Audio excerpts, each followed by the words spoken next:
Chapter 471. Frost Soil Demon Emperor.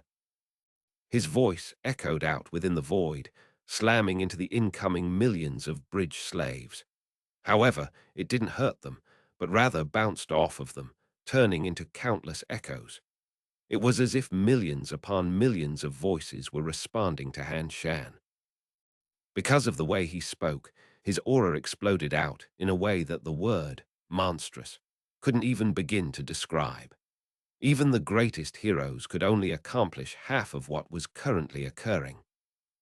Meng Hao's mind reeled when he saw Han Shan and the result of his one sentence. He also saw that the bridge slaves were not capable of defending themselves against the power of Han Shan. Rather, Han Shan wasn't willing to hurt them.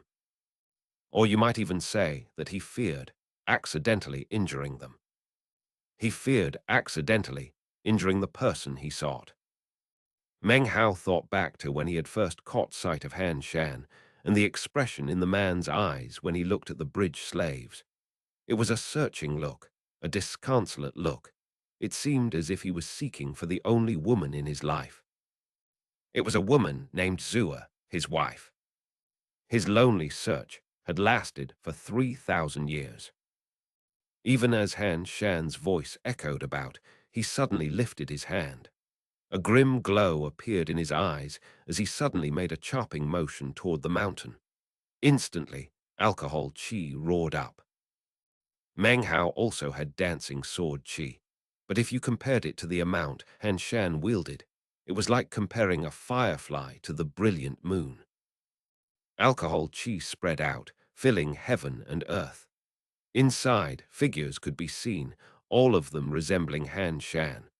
As the qi continued to multiply, more and more figures appeared, until there were no less than 100,000. These 100,000 figures of Han Shan all began to spit out alcohol qi.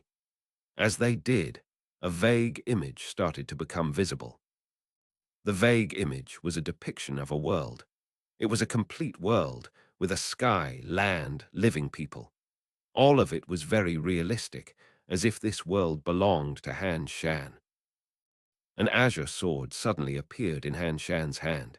It chopped down, emitting a monstrous sword qi, which spread out and transformed into the image of an azure dragon.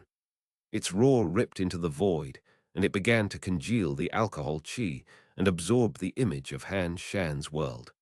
Then, it shot urgently toward the palace at the top of the mountain. Deadly ripples spread out as it moved. It focused its power, something that far exceeded the divine abilities of normal cultivators. In the blink of an eye, the roaring azure dragon shot through the void, shattering everything. At the same time, a cold snort could be heard from within the palace. The instant the snort echoed, the coldness out in the void increased to a terrifying level. The azure dragon stopped in midair, its body already pure white. In the space of a single breath, it was turned into a statue of ice. Next, the void began to fill with a sheet of whiteness. The whiteness was frost, which appeared out of nowhere. The frost began to merge together into a shapeless mass which spread out in the void. It seemed to stretch as far as the eye could see, with no end, filling the void to create a huge landmass. A landmass of frost soil. The landmass of frost soil was not ice, but rather a specific type of soil. It contained dense immortal qi, several times more so than celestial soil. Frost Soil Demon Emperor, said xianxia, her voice hoarse, her face filled with shock and disbelief. She immediately produced an immortality bridgestone and crushed it. However, once she did, her face immediately fell. The teleportation power of the immortality bridgestone did not manifest. Xixiang's face drained of blood. The Frost Soil Demon Emperor could not possibly be alive. Didn't he die in battle against the Jai ancestor?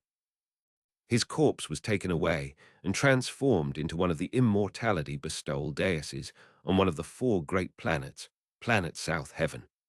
His immortal divinity was ripped out, and refined into one of the Jai clan's 9 treasures, the Frost Lamp.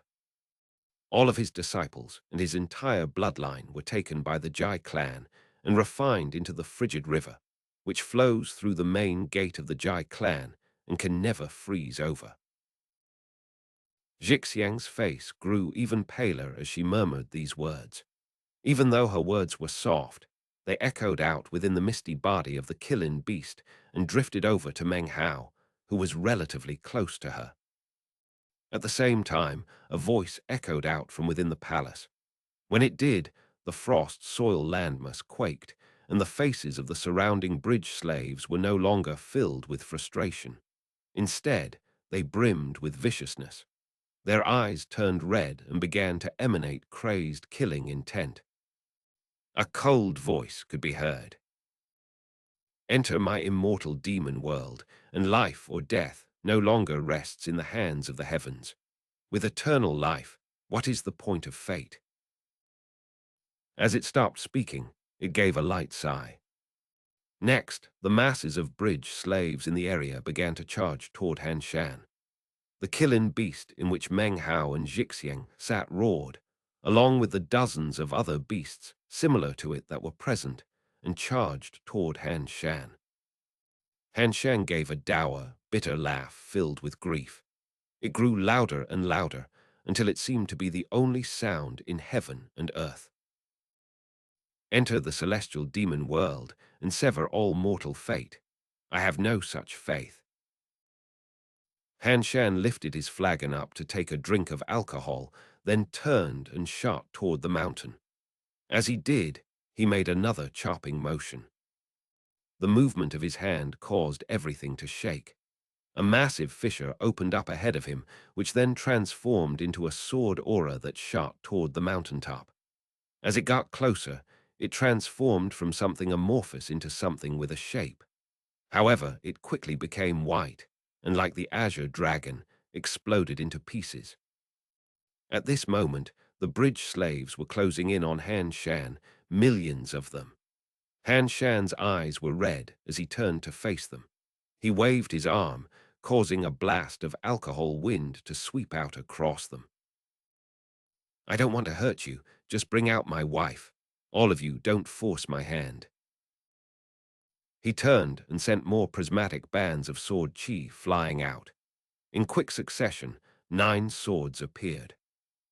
The first band of sword chi was 3,000 meters long. The second band of sword chi was 30,000.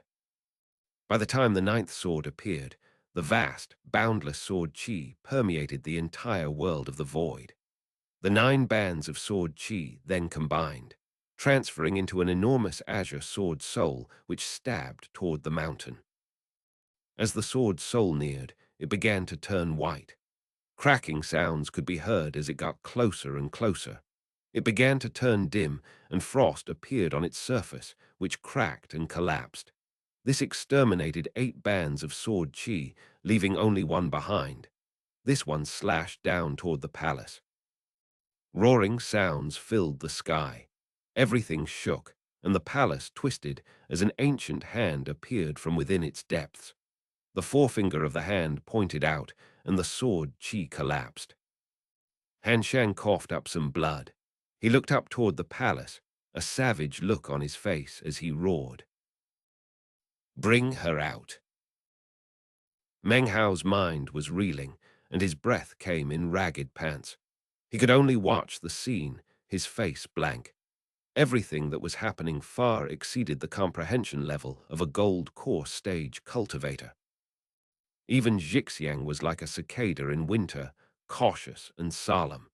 She did understand what was happening, but this only served to fill her with more fear. Soared immortal Han Shan, a new almighty force who rose up in the 9th mountain during the past several thousand years. And that old man, he looks like the image which hangs in the ancestral shrine of the sect. He looks exactly like the frost soil demon emperor. It was an old man who had shattered the sword chi. He now stood there outside of the palace, wearing a white robe, looking like a transcendent being. His expression was cold, and a mysterious fire burned within his eyes. He gazed coolly down at Han Shan. I will give you a single chance.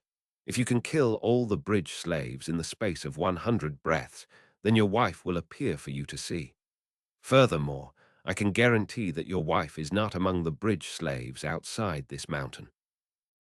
Han Shan glared up at the old man. It was in this moment that the eyes of the bridge slaves grew bright red and their faces filled with madness, as if they wished to devour Han Shan alive. It was also in this moment that the first of the bridge slaves actually reached him. "Screw off!" cried Han Shan, his killing intent billowing up to the heavens. The sword in his hand swept out, causing a prismatic sword qi to appear, along with billowing alcohol qi. Everywhere it passed, thousands of bridge slaves would explode. His killing will had erupted, and Han Shan was going mad. His guilt, his 3,000 years of torment, overwhelmed him with madness. He shot toward the bridge slaves. At some point, a boy had appeared next to the old man. He stood there, smiling and counting aloud. 1, 2, 3. Booms echoed out as Han Shan's slaughter reached a pinnacle. It was as if he possessed no powers of reasoning. Everywhere he went, the only thing that existed was a man and a sword. Vast quantities of bridge slaves were being slaughtered. Sword Chi rocketed up, and a gigantic python was slashed. Mist collapsed, dispersing everywhere. However, no matter how Han Shan went about the killing, exterminating millions of bridge slaves was not easy to do in the space of 100 breaths. By the time the boy had counted to 37, there were still many more left. Han Shan roared as he lifted up his right hand and tilted the alcohol flagon over. Alcohol flew out, transforming in midair into multiple flying swords. Apparently, this alcohol flagon did not contain alcohol, but rather a sword.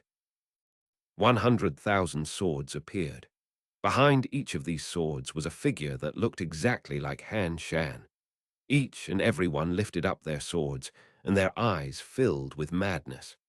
They scattered, 100,000 people, slaughtering millions of bridge slaves. Roaring filled the air as massive numbers of bridge slaves died. Gigantic beasts were felled and collapsed into pieces. Eventually, the giant killing beast that Meng Hao was in was slain by one of Han Shan's clones. It was at this point that Meng Hao personally experienced the fearsomeness of the sword qi. It instantly cut the killing into two pieces. A boom resounded out, and blood sprayed from Meng Hao's mouth. He watched as the sword qi neared him. He immediately lost all power to fight or struggle. However, just before the sword qi hit him, it stopped for a moment, then went around him. Meng Hao's face was pale. Although the sword qi was gone, he was now surrounded by bitter cold. It enveloped him in an instant, and he lost control of his own movements. He fell down onto the surface of the frost soil landmass. In that instant, his body was instantly covered in frost. A sense of deadly crisis swept over him. He didn't have any time to think. He immediately ignited the ever-burning flame. The power of his fire-type totem set his wood-type totem ablaze, adding to the conflagration. However, even as the ever-burning flame roared into being, the earth-type totem vortex on his arm suddenly began to suck in the frost soil. This chapter was sponsored by Martin Schulz. Chapter 472, The Soul of the Bridge of Immortal Treading. Despite that, Meng Hao's body was still transformed into a statue of ice. He stood there motionless within the layers of ice. The only thing he was capable of focusing on was ensuring that his mind was not exterminated. However, the vortex on his right arm suddenly exploded with intensity. Meng Hao could feel the force of the earth-type power rising up within the vortex. The gravitational force seemed inexhaustible. In fact, you could even say that it approached the point where it could exterminate the power of the frost soil. As for xianxia, she was an immortal divinity who had possessed a physical body. However, At this moment, her level of weakness was not much different than Meng Hao's. The sword Qi avoided her, but she too fell down and instantly became an ice statue. The main difference was that she could hold out for much longer than Meng Hao. Up above, the boy standing next to the old man smiled and said, 100. In the exact instant that his voice rang out, Han Shan's 100,000 clones finished exterminating all the bridge slaves in the area. However, it was at this moment that suddenly, within the aura of bitter cold, one figure after another began to appear. These figures were none other than the bridge slaves that Han Shan had just slain. They reappeared with no injuries at all. Not a single was dead. In fact, when Meng Hao looked out from within the ice statue at the bridge slaves, there was one girl who looked familiar. "So, do you understand?" said the old man coolly. Han Shan stood there, taciturn. With a bitter look on his face, he lifted up the alcohol flagon and took a drink. The next person to speak was not the old man, but rather the boy. "In my world, if you exercise faith in me, you will never die, can never be slain. Isn't that a good thing? Eternal life, indestructibility. The only requirement is that you rebuild me." More voices rang out, not those of the boy, but rather from the surrounding bridge slaves, all in unison. It was almost as if all of these bridge slaves were one person. "Exercise faith in me, and you can life forever. Exercise faith in me, and you can never be destroyed. Exercise faith in me, and you can exist with heaven and earth. Exercise faith in me, understand my Tao. My Tao is your Tao." Next, the old man, the boy, and the bridge slaves all spoke together. "I am the spirit of the bridge of immortal treading. You came here 3,000 years ago to prostrate yourself before me. You made a promise to me. You wanted everlasting life, limitless life force, so that you could cultivate your solitary sword song. At that time, you had only 10 years of longevity left. My response to you was that you should exercise faith in me. However, you went back on your word." The last three words came out in a roar of endless fury, filled with madness. "You clearly consented, then went back on your word, all because of the woman who was with you. She begged and pleaded with you to change your mind. Her persuasion distracted you, and then what she did made you go back on your promise. I never imagined that in order to ensure that you would never exercise faith in me, she suddenly would shout out those very words right in front of you. She became a bridge slave. That was what woke you up." The voice thundered up to the heavens, roaring and echoing out in all directions. Han Shan's face was pale, and he coughed up a mouthful of blood. This blood was not because of an injury he received. Rather, it was from the intense, violent pain he felt in his heart. His memories suddenly opened up. He saw an image of his wife at his side, begging and pleading, grabbing a hold of his robe as she tried to persuade him. But he was obsessed. He wanted eternal life. It wasn't until he saw her walking away in front of him that he became clear-headed. "I've thought about it a lot for the past 3,000 years. Sighed Han Shan. He lifted his head, and his eyes were filled with decisiveness and determination. He began to walk forward. The instant he began to walk, the bridge slaves around him began to roar, and once again charged toward him. As they did, Han Shan took a deep breath. His azure sword roared, and of the 100,000 clones around him, 10,000 disappeared. His sword swept about, causing the frost aura in the area to rise up. In an instant, millions of bridge slaves were frozen in place. When this happened, much of Han Shan's hair suddenly turned white, and he grew older. This sword move was the solitary sword song which he had created himself. This song was not something that anyone except him could hear. It was sung in his heart, something only he could enjoy, only he could hear. The song could only be sung once in a lifetime.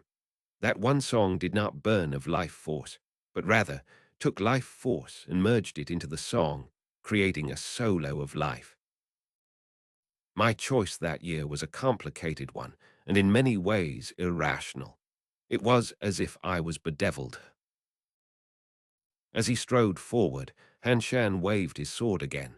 10,000 more clones disappeared, and more bridge slaves became statues of ice. As of now, his hair was completely white. At the same time, Han Shan's aura exploded up. Because of his solo of life, his cultivation base and his life force all exploded up. Meng Hao had no idea what realm Han Shan's cultivation base was in, but as of this moment, his level of power completely exceeded anything that Meng Hao could comprehend. Life is simply about how time flows. Life is summed up in 10 sword blows. Later, I wanted to understand if it was really because of your summons. Han Shan said lightly, walking toward the mountain. He waved his sword a third time. It whistled out, and the frost was unable to block it. It slammed into the mountain, causing the entire thing to shake. The faces of the old man and the boy suddenly flickered. As for Han Shan, his hair was beginning to fall out, and his body was old and decrepit. He was now far from being middle-aged. He was an old man, his skin sagging and covered with wrinkles. He was no longer majestic and heroic in appearance. However, his eyes and his will were more resolute than ever. They were filled with stubbornness and a lack of regrets. Even if it meant walking to his death, he would rescue his wife. I regret ever bringing Zua here. I originally came with her so that both of us could acquire everlasting life. His voice was soft as a fourth sword swept out. The names on the mountain were growing dim. The palace on the mountain top was quaking, and cracks appeared on its surface. Han Shan, what are you doing? Cried the old man, his expression bursting with fury and viciousness. Next to him, the boy also wore a savage expression as he glared at Han Shan. Meng Hao watched on silently from within the ice statue. The vortex on his right arm was madly sucking in the frost soil. His majestic cultivation base was slowly beginning to rise up. As this happened, he looked at Han Shan and saw what could only be described as a persistence that would shock heaven and earth. Such persistence was like faith. What is my persistence like? Thought Meng Hao. I will never forget what happened that day, said Han Shan. His fifth sword swept out with power to rend the earth. When it landed on the peak of the mountain, a roar filled the air and the boy was slain. The boy was filled with disbelief as he transformed into ice. The last thing he heard before his consciousness disappeared was a voice that, despite seeming on the verge of death, was calm and terrifying. I also pondered why you called me here, said Han Shan. Back when I completed my solitary sword song, it started to snow. My whole world was frozen over. Everywhere my sword touched became ice. Then I understood. Then some old memories came to me. I am the frost, soil, demon emperor. A sixth sword blasted out. The boy's head was completely lopped off, and the palace exploded. Cracks appeared on the mountain top. By now, Han Shan looked ancient. He was surrounded by a thick death aura, and his entire body was withered. More accurately, I am his clone. Countless years ago, I was able to evade the pursuit of the Jai ancestor. I lived in the world of mortals for countless generations until I finally understood it. His seventh sword descended, and the mountain's peak began to shatter into pieces. The old man was shaking, and his eyes filled with dread. It was at this moment, when the mountaintop shattered, that two butterfly demon spirits flew out from within, seemingly birthed from the destruction of the mountain. They fluttered in the air as they shot off into the distance. No one paid any attention to the butterfly demon spirits. Han Shan didn't. The old man didn't. Not even Meng Hao paid them any attention. Only xianxia noticed, but she was locked in ice and could do nothing but watch as they sped off into the distance. I don't care what your goal is. I only want my wife back. An eighth sword descended, chopping into the mountain, slashing toward the old man's body. The old man seemed to have no inclination to block or fight back against the sword. However, as the sword neared him, the space in front of him suddenly began to grow blurry, and a woman appeared to stand in front of him. She looked up at the sword, and then at Han Shan. Han Shan suddenly stopped in his tracks. The sword ceased moving. Everything seemed to disappear. The only thing he was looking at was this woman. She was not consummately beautiful, but rather exceedingly gentle. She gazed down at Han Shan. "I won't go with you," she said softly. "Nor can I go. I am a bridge slave. Starting that year, I became a bridge slave for all eternity." She looked somewhat confused. "When will the bridge of immortality reappear like new? Sir, on what day will we again lay eyes on you?" As the woman's murmuring voice echoed out, the old man began to vanish. As he did, he looked calmly at Han Shan. "I am the soul of the bridge of immortality," he said. "All of the bridge slaves are a part of me. If I give up my memories of this time, then when I die, your wife will become the new bridge soul. There is no enmity between me and you. All of this was part of our mission to restore the bridge of immortal treading. Originally, you should have been the bridge soul. That is why the esteemed demon emperor hid you all those years ago.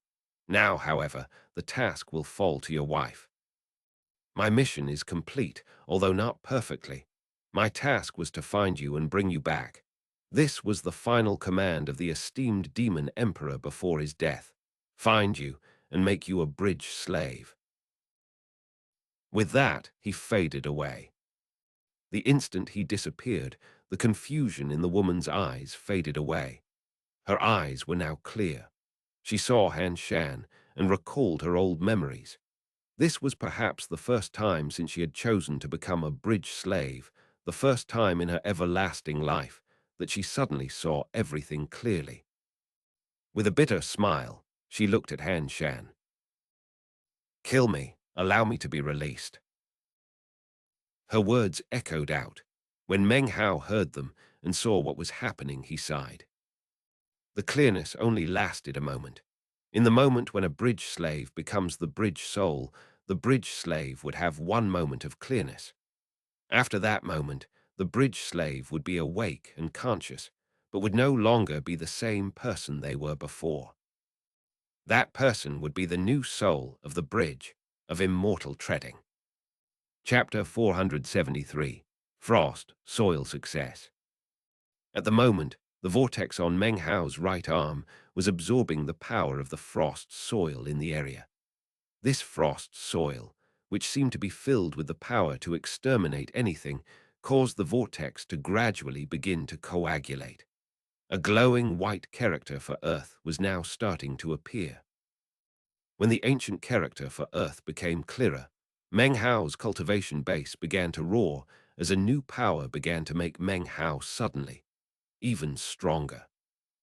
Every beat of his heart sent blood coursing through his veins.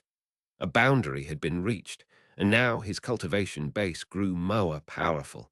His gold core was even stronger than before. It's still not enough. The aura of this frost soil is actually much more intense than that of the celestial soil. His eyes glittered with determination as he rotated his cultivation base. He focused all his energy on absorbing more power from the frost soil. I've really struck it lucky here to be able to absorb this frost soil. If I can use it to form my Earth-type totem tattoo, who knows how much more powerful it will be than a celestial soil totem. His eyes filled with anticipation. Roaring filled his body. Despite being stuck in the ice statue, the frost soil in the area continued to be sucked in, causing it to grow thinner and thinner. However, the effect wasn't too noticeable. After all, the landmass formed by the frost soil was enormous. xianxia wasn't too far away in another ice statue. At this point, she couldn't help but look from Han Shan and the woman over toward Meng Hao. What's he doing? She thought. Because of the shocking scene that had been playing out just now, she hadn't noticed Meng Hao's aura earlier. However, now she did. She stared with wide, disbelieving eyes, shaken by Meng Hao's audacity. He's absorbing the frost soil. Frost soil is unique in all the Ninth Mountain. According to the legend, long, long ago, even before cultivators existed, a land mass was born that was completely white and infinitely cold. Eventually, countless years ago, when cultivators were just beginning to appear in the Ninth Mountain, it gained consciousness. However, as the land of frost soil expanded, it eventually turned into a person. He swept over the Ninth Mountain and sea for countless years and was known as the Frost Soil Demon. Eventually, he came to be called an emperor, the Frost Soil Demon Emperor. Now, Meng Hao is actually absorbing the power of the frost soil. Although this particular area of frost soil was created by the bridge soul of the Bridge of Immortal Treading, clearly, this whole area is the work of the Frost Soil Demon Emperor. If it wasn't, then the frost soil could not possibly appear. What Meng Hao is absorbing is not true frost soil, but rather an ornamental version of it. However, it still far, far exceeds celestial soil. There's really not even any way to compare the two. According to the ancient records in the sect, not including Lord ğÄÉ, there were 3 greater demons in the ancient immortal demon sect. They were the ones who built the Bridge of Immortal Treading. Isn't he worried he's going to take it too far and die? xianxia had really never imagined that the day would come in which she would be envious of a mere core formation cultivator. True, he could slay nascent soul cultivators, but to see him absorbing frost soil was shockingly extraordinary, enough to arouse the jealousy of an immortal. Even as Meng Hao absorbed the power of the frost soil, Han Shan's soft sigh could be heard. He was looking at his wife, his expression one of warmth. He had heard her words just now, and could also see that her expression was no longer clear, but rather frustrated again. Deep in her eyes burned a mysterious fire, similar to that which had burned in the eyes of the old man. "Come be with me, okay?" said the woman softly. There was something very strange in her voice as she looked at Han Shan. Han Shan closed his eyes and was silent for a moment. Then he smiled, a smile filled with warmth. He knew that the person in front of him was no longer his wife. She had truly become the soul of the Bridge of Immortal Treading. He knew that the only thing he could do was to kill his own wife. It would be a release. She would no longer be the bridge soul, and she would no longer have everlasting life. She would finally be herself. Han Shan sighed. He was old now, and his face was filled with wrinkles. His aura was no longer how it had been. He was an old man, seemingly on the verge of death. Perhaps his azure robe could conceal the loneliness he had felt for so long, but it could not conceal his ancientness, nor his exhaustion. He had searched for 3,000 years, had felt guilty for 3,000 years. However, when he finally found what he was looking for, it was like this. Shaking his head, Han Shan waved his hand. Instantly, the ice surrounding Meng Hao and xianxia shattered. xianxia immediately retreated backward, blood seeping out of her mouth. With each step she took, her face grew more pale. The coldness was once again pressing down oppressively onto her. The instant Meng Hao's ice statue shattered, the frost soil in the area began to shoot toward him. It transformed into an enormous white vortex that surrounded him. As the vortex spun, The frost soil in the area began to disappear as it was sucked into Meng Hao's body. The coldness was oppressive, and an earth-type aura rose up to the sky. The sight of this caused Han Shan's wife, the new bridge soul, to glance over at Meng Hao. Han Shan turned his head to look. When he saw Meng Hao, he suddenly laughed. "It is what it is," he said. "It seems the two of us are bound by karma. Let me bestow a bit more good fortune upon you." With that, he lifted his right hand and then pushed it down toward the frost soil landmass. Han Shan's body immediately began to tremble as a white and blue aura began to emanate out from his body and rush down toward the landmass. As the aura spread out, Han Shan weakened even further, as if his essence were being drained. He became even older. The blue and white aura merged into the land mass, and instantly the frost soil began to change. It was no longer just white, but glowed with a blue light. Its aura was completely shocking, and the coldness of it exploded up. The entire landmass began to tremble because of this ancient, archaic aura. It seemed to have existed for a very, very long time. It had seen countless forms of life and knew the warmth and coldness of the world. It had experienced life and death and had existed throughout the ages. It seemed as if this frost soil land mass, which had previously not been true frost soil, suddenly had transformed into that unique, true frost soil which had once existed in the ninth mountain.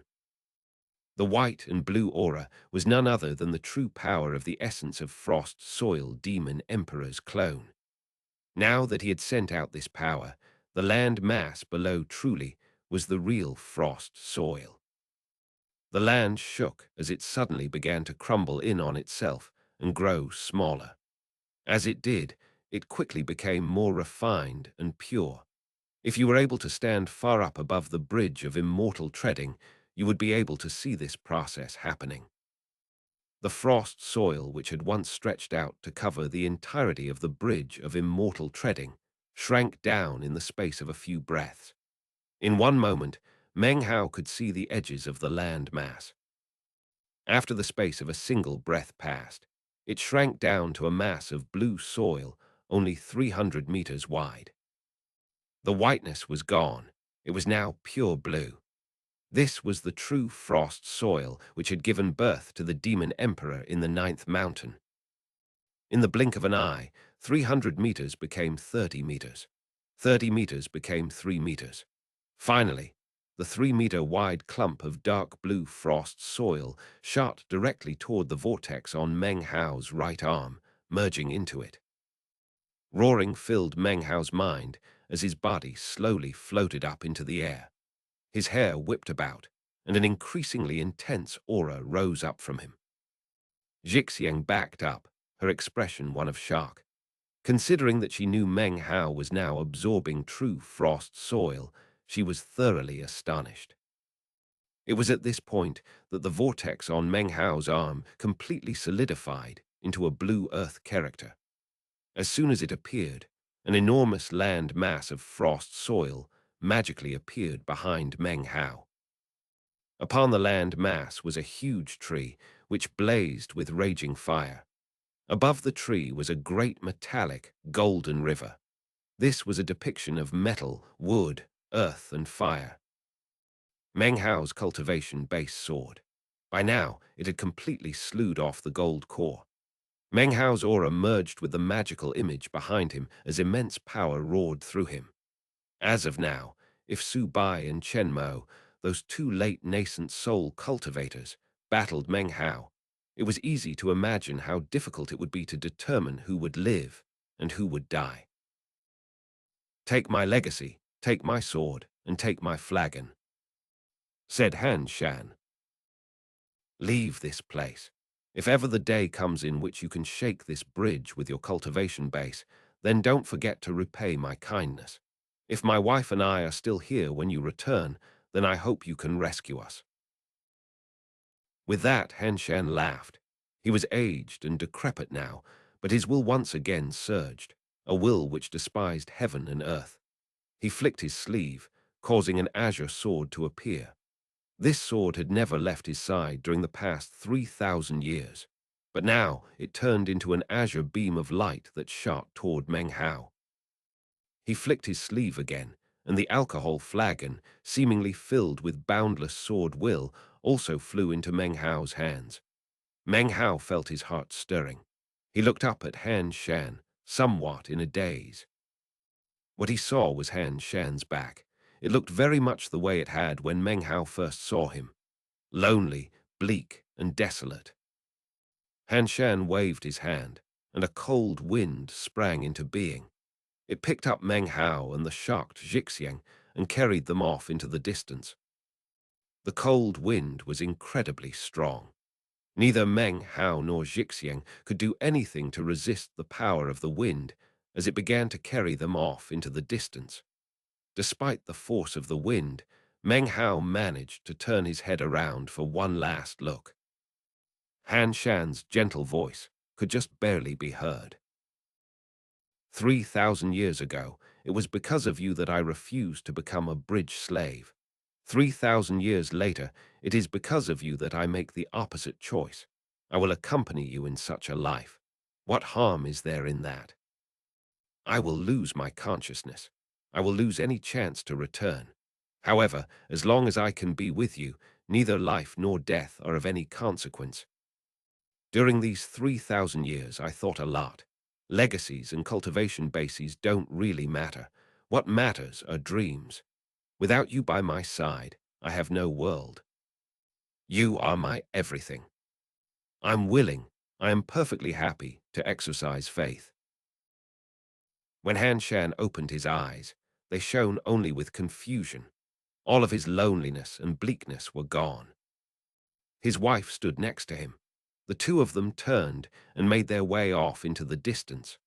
They were followed by millions of bridge slaves, an army of specters moving further and further away. When will the bridge of immortality reappear like new? Sir, on what day will we again lay eyes on you? Thanks.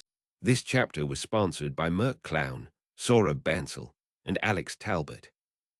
Chapter 474. Therefore, you picked the north. Senior Han Shan. Murmured Meng Hao. He had Han Shan's sword, Han Shan's flagon, and on his right arm was a totem tattoo made from Han Shan's frigid soil. These were all physical things. However, deep in Meng Hao's heart existed the image of Han Shan and his wife. That image was not desolate or lonely. There was no confusion, only a husband and a wife, accompanying each other as they walked off into the distance. I, Meng Hao, solemnly swear a vow here in the realm of the bridge ruins. If in this life the day arrives in which I can shake this bridge of immortal treading, then I will without fail repay this kindness. Within the bitterly cold wind, Meng Hao clasped hands, looked back toward the bridge slave specters, and bowed deeply. To Meng Hao, his principles demanded that he repay kindness. Kindnesses shown could never be forgotten. Meng Hao continued to meet people who showed kindness to him in life. If he forgot them, then he did not deserve to be a cultivator. It was the same with enmities. Enmities must be repaid many times over. I will do everything in my power to repay my benefactors. I will bring tenfold vengeance upon my enemies. If people do not attack me, I will not attack them. But if someone does attack me, that person shall die. This was Meng Hao. In Confucianism, there is a concept of a path of justice that contains two parts. One part involves being kind and tolerating others. The other involves taking action when necessary. After entering the cultivation world, Meng Hao also had his own path. This path had nothing to do with cultivation, but rather personal principles. Meng Hao's principles also contain the concept of justice, a justice with two parts. One was the law of repaying kindnesses. The other was bringing death in response to attacks. Cultivation, is about developing confidence. Cultivation is about learning how to conduct oneself. Meng Hao clasped hands and bowed for a long, long moment. Next to him, Xixiang suddenly flew away at top speed, emerging from the cold wind and moving off into the distance. She lifted her right hand, causing a red flower to suddenly appear. She was not attacking Meng Hao. Instead, her flower transformed into a sea of flowers that enveloped a butterfly demon spirit that happened to be flying in this area. Everything happened in the blink of an eye. She laughed as she collected up the butterfly demon spirit, her eyes filled with excitement. Suddenly, another butterfly demon spirit appeared not too far off in the distance. As soon as it realized it had been noticed, it seemed to suddenly be frightened. It flitted its wings and flew off. Xixiang's eyes glittered as she shot pursuit for a moment, but then stopped. This was because Meng Hao had suddenly exploded with dancing sword qi. The threat of the sword qi caused Xixiang to feel quite annoyed. She looked over at Meng Hao. This was not the first time he had done something like this. She frowned, then suddenly laughed and sped off into the distance away from the butterfly. As she did, her voice drifted back to Meng Hao.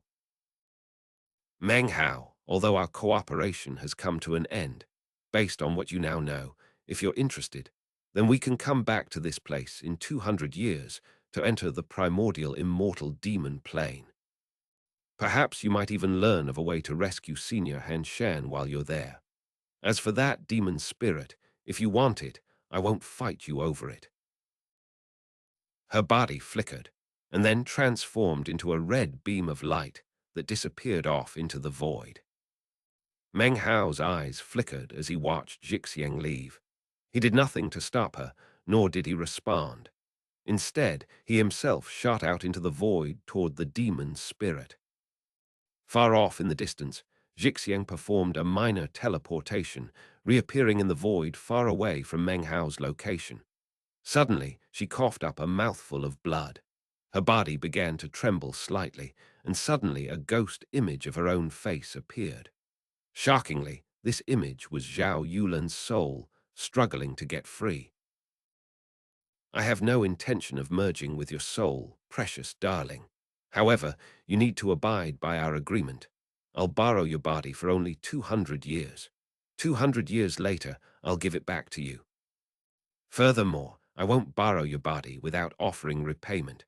I will ensure that you stay at the great circle of the nascent soul stage. With that, she jabbed her finger down onto her forehead. This movement caused Zhao Yulan's soul to suddenly grow weaker. A look of fear appeared, and it began to shrink back. Eventually, it disappeared. There was no ghost image anymore. I was injured by frost soil, and twice had bitter cold enter my body. Just now, I even circulated quite a bit of my immortal essence in my attempt to get that demon spirit. This Meng Hao is as crafty as a fox and diabolically cruel. If I didn't get out of there, there's no saying that the kid wouldn't actually attack. Xixiang's eyes glittered. She wasn't sure when, but at some point she had actually come to view Meng Hao as a worthy opponent. However, the fact that the curse doesn't affect him will be a great advantage if he helps in the primordial demon immortal plane 200 years from now. My plan to acquire a demon immortal body will be much more likely to succeed. With that, Xixiang slapped her bag of holding to produce the 5 Poisons Tribe Immortality Bridgestone. She crushed it, and instantly her body began to grow blurry. Before long, she was completely gone. Further back in the void, Meng Hao proceeded along alone. The frigid wind had disappeared completely, and the coldness of the void crushed down onto him. However, to Meng Hao, that coldness actually felt warm. His Earth-type totem was the unparalleled frost soil. Compared to that, the surrounding coldness could be regarded as boiling hot. After his huge success in acquiring the Earth-type totem tattoo, Meng Hao's cultivation base had skyrocketed. His speed was now much faster than before. Furthermore, the void could do nothing to impede him. He was quite used to it now. He chased the butterfly for about an hour before catching it and putting it into his bag of holding. With that, he stopped and began to think. 2 demon spirits. One can be used to get the Crow divinity tribes into the Black Lands. As for the second, I can decide what to do with that one in 200 years when the primordial demon immortal plane opens. With that, his eyes filled with determination, and he proceeded onward. As he moved, he pulled out Han Shan's sword. The sword seemed commonplace, completely ordinary. But Meng Hao had seen this sword slice open heaven and earth, chop through the void, and unleash the shocking aura of the spirit of a mountain. This is an immortal sword. He ran his left hand across the smooth blade, causing a drone to echo out. The drone contained feelings of grief, farewell, and the hope to reunite. Hearing the drone caused Meng Hao to think about Han Shan. He sighed. Compared to Senior Han Shan, I am tiny and weak. Right now, I can't wield you. However, you were gifted to me by him. From now on, you are my sword. I promised Senior Han Shan that I would save him in the future. Now, I promise you that when I do save him, I will bring you with me. The day that I succeed in rescuing him, I will return you to Senior Han Shan. The droning faded away. The azure sword slowly grew quiet. Then it transformed into an azure beam of light that flew into the air and shot back toward Meng Hao. He did nothing to stop it. The azure glow hit him, causing a drop of blood to appear on his forehead. The drop of blood touched the azure sword, and instantly Meng Hao could sense a clear connection between the two of them. His eyes glittered, and he extended his right hand. Instantly, the azure sword's aura rose up to the heavens as it shot off into the distance.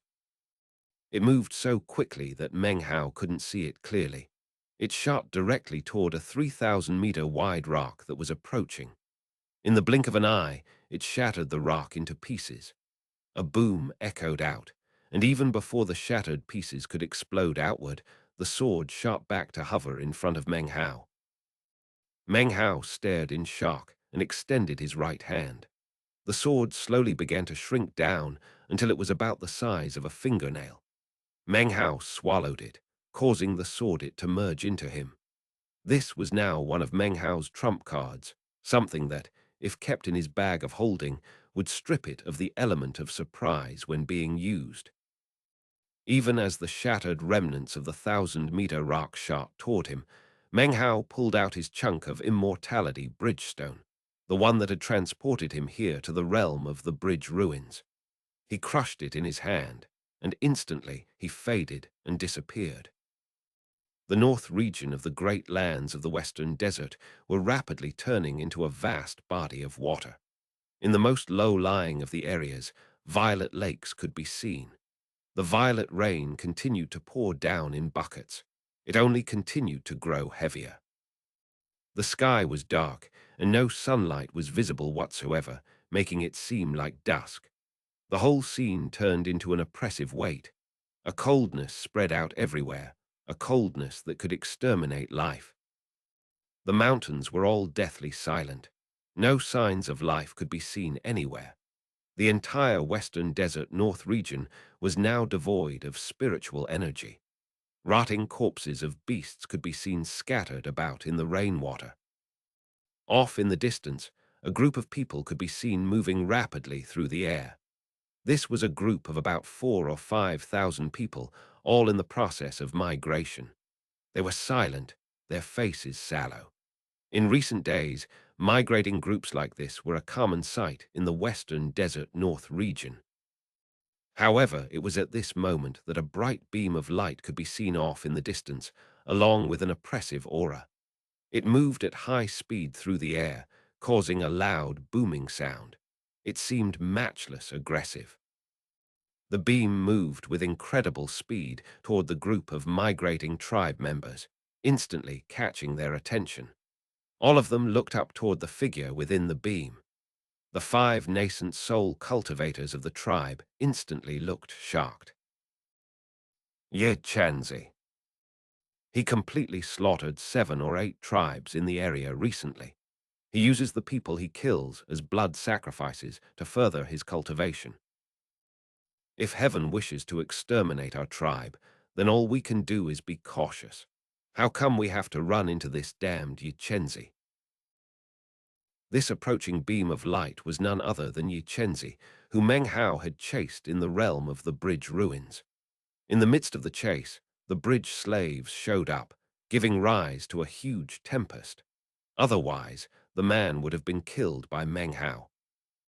His head was very small, but he was quite tall and looked like a rat. His appearance made it so that others could recognize him instantly. He flew through midair, a vicious expression on his face. Half a month earlier, he had returned from the realm of the bridge ruins. When he reappeared, he found himself in the same place where he had left, which was on the border of the western desert north region. He was not pleased with his journey into the realm of the bridge ruins and had been left with a thorough fear of Meng Hao. That was actually the reason he'd come back so early. He could only sigh at his misfortune in running into Meng Hao. Back in the western desert, he kept trying to figure out where Meng Hao came from, fearful of running into him again. After much thought, he came to the conclusion that there was no way Meng Hao could possibly be from the north region. After all, the cultivation base of the tribes in the north region was the weakest of all. It had been years since someone had appeared who could be considered chosen of heaven. xianxia also figured that the north region would be most severely affected by the apocalypse and would have the greatest collection of migrating tribes. It was quite suitable for him. Therefore, he came to the north. Chapter 475, Return. Booming sounds echoed out as the group scattered. It took only about 2 hours for vicious-looking xianxia to hold up 5 severed heads, and then begin his blood sacrifice of the rest of the tribe down below. The blood sacrifice lasted for 2 days, after which xianxia waved his hand to collect up all the spoils. After performing the blood sacrifice, his cultivation base was creeping toward a breakthrough. All I have to do is kill a couple dozen thousand more people, and I can have my breakthrough and reach the late nascent soul stage. I don't know the name of this particular tribe, but they sure were vicious. Of the 4,000 or 5,000 people, all of them turned out to have cultivation bases. They must have left the ordinary tribe members behind to let nature run its course. xianxia's eyes flickered as he pulled out a jade slip. Inside was a map which depicted the western desert north region and described it in detail. I can't afford to provoke the Great Five Poisons tribe or the Great Scorching Ice tribe. Without a late nascent soul cultivation base, gaining a victory against them would waste too much of my cultivation base. Damn this violet rain. If it weren't for the blood sacrifices combined with a bit of celestial soil, I would have run out of spiritual energy and then died. Mumbling to himself, xianxia licked his lips and then looked over the jade slip again. 5 Crow Divinity Tribes. There used to be the Great Crow Divinity Tribe, which means they should have sent a representative to the realm of the bridge ruins. They just went to war against the Great Five Poisons tribe. This is the tribe. It's hard to say how many people they have left, but they used to be a great tribe. And since they were able to fight back against the Five Poisons tribe, they must have a lot of resources at their disposal. Most important is that if their representative to the realm of the bridge ruins didn't die there, then he probably came back with some celestial soil. Maybe I can get a bit more celestial soil for myself. Eyes glittering with a ruthless glow, he was just about to go through with his plan to travel to the 5 Crow Divinity tribes when a tremor ran through his body. The person the 5 Crow Divinity tribes sent to the realm of the bridge ruins couldn't possibly be that damnable bastard Meng Hao, could it? I couldn't possibly be that unlucky, could I? After thinking about it for a moment, he suddenly laughed at how overly cautious he was being. 23 people went to the realm of the bridge ruins. Not counting himself, there were 22, all scattered about throughout the whole of the western desert. The chances of running into Meng Hao again were extremely small. Having reaching this point in his train of thought, Yichenzhi's eyes filled with cruelty. His body flickered as he shot off into the distance. During his traveling, he would occasionally run into other tribes which he instantly slaughtered. His entire path was one of blood sacrifices. Along the way, his cultivation base grew stronger and stronger. At the same time, his temperament grew more and more ruthless. This was even more the case as he felt himself getting closer to the point of breakthrough. His massacres grew even more savage. He also moved with greater and greater speed.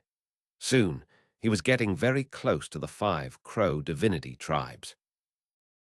"I can already smell the odor of flesh and blood," said Yichenzhi, licking his lips as he whistled through the air. Suddenly, a mountain appeared up ahead. The mountain was bare, and beneath it could be seen a body of water. It wasn't extremely large, more a large lake than a sea. The mountain stuck up out of the middle of the huge lake. At its peaks, a large group of huts had been erected to provide protection against the rainwater. This was the location of the Crow divinity tribes. It was now a full 5 months since Meng Hao had left. Of the 2,000 tribe members, there were only a bit more than 1,000 left. Several hundred tribe members had died in the past 5 months, their life forces exterminated. They had been buried in the mountain, accompanied by weeping and the funeral dirges of their fellow clan members. Everyone knew that it wouldn't be long before the entire mountain existed at the bottom of the sea. Every day, a tribe member was sent down the mountain with the specific task of measuring how much the water had risen. This way, they could calculate roughly how much time was left. "The water has risen less than a meter since yesterday," said the Crow Gloom tribe Grand Elder. He sat in a hut next to the Crow Soldier tribe Greatfather. The Crow Soldier tribe Greatfather's hair was gray, his face sallow, and his body emaciated. He sat there silently, looking out at the seemingly endless violet rain. When he spoke, his voice was bitter but low, in order to prevent many people from hearing his words. 5 months. Perhaps the exalted sacred ancient has already left us. The power of the thorn rampart vine is fading. If he left, that's fine. However, he promised he would return to us with hope. The man's voice was hoarse, and his expression blank. "Hope," said the Crow Gloom tribe Grand Elder. He looked around at the other tribe members in the huts. They were silent and gloomy. Their eyes were open, but didn't seem to look very different than if they were closed. Many of them had bodies as thin as firewood. None of them had any hope at all. As the spiritual energy of heaven and earth faded, as the violet rain fell harder, life was exterminated. This made it difficult for the ordinary tribe members to survive. Even the cultivators felt their cultivation bases withering, making it difficult to maintain their place in their current stage. "He'll come back," said the Crow Soldier tribe Greatfather softly. He didn't speak very loudly, but his voice was filled with passion. He believed what Meng Hao said, and he trusted that Meng Hao would definitely return. The Crow Gloom tribe Grand Elder let out a soft sigh and was about to say something more when suddenly his expression flickered. He looked up into the air. At almost the exact same moment, the Crow Soldier tribe Greatfather suddenly lifted his head up. Within his withered body, his cultivation base once again began to rotate. His dismal eyes suddenly began to shine with an aggressive glow. It wasn't just these two. Behind them were 2 other tribe members whose cultivation bases exploded out threateningly as they looked up into the sky. During these 5 months, they were always on guard, always filled with extreme vigilance. 3 groups of people had come to attack them, and 2 had been repelled by the thorn rampart vine. As time passed, though, the thorn rampart vine began to weaken. In the end, it was submerged by the lake and disappeared. By the time the 3rd group came, the Crow divinity tribes were forced to fight. During the battle, the Crow soldier tribe Greatfather wasted much of his cultivation base to kill an opponent of the early nascent soul stage. His action had ended the conflict. After all, in this apocalypse of heaven and earth, mutual loss and death were equivalent. In the blink of an eye, it seemed, a 4th group had come against them. This time, it was only one person. However, in the current circumstances, one person was even more dangerous. This one person approached in a beam of light, emanating a shocking aura. Booming sounds echoed out, which carried the power of the peak of the mid-nascent soul stage. Obviously, this person was just a hair away from the late-nascent soul stage. When the Crow soldier tribe Greatfather sensed this cultivation base, his face flickered with shock. Next to him, the Crow Gloom tribe Grand Elder was even more astonished. The faces of the 2 behind them instantly turned ashen. Considering their level of power, even if the 5 Crow divinity tribes went all out, they would still be unable to protect themselves. When xianxia saw the more than 1,000 remaining members of the 5 Crow divinity tribes on the mountain peak, he frowned. How could there be so few? He said with a cold harumph. Such a small number of people left him feeling that this trip had been somewhat of a waste. Nonetheless, he continued on toward the tribes. Not many people, but there's no need to waste, he said, his eyes glinting with cruelty. As he neared, he stretched out his hand and pointed a finger.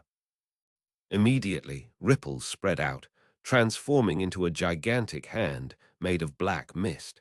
It shot directly toward the mountain.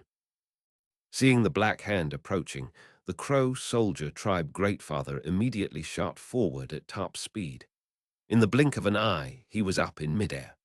Roaring, he waved his right hand, causing explosive totemic power to explode out.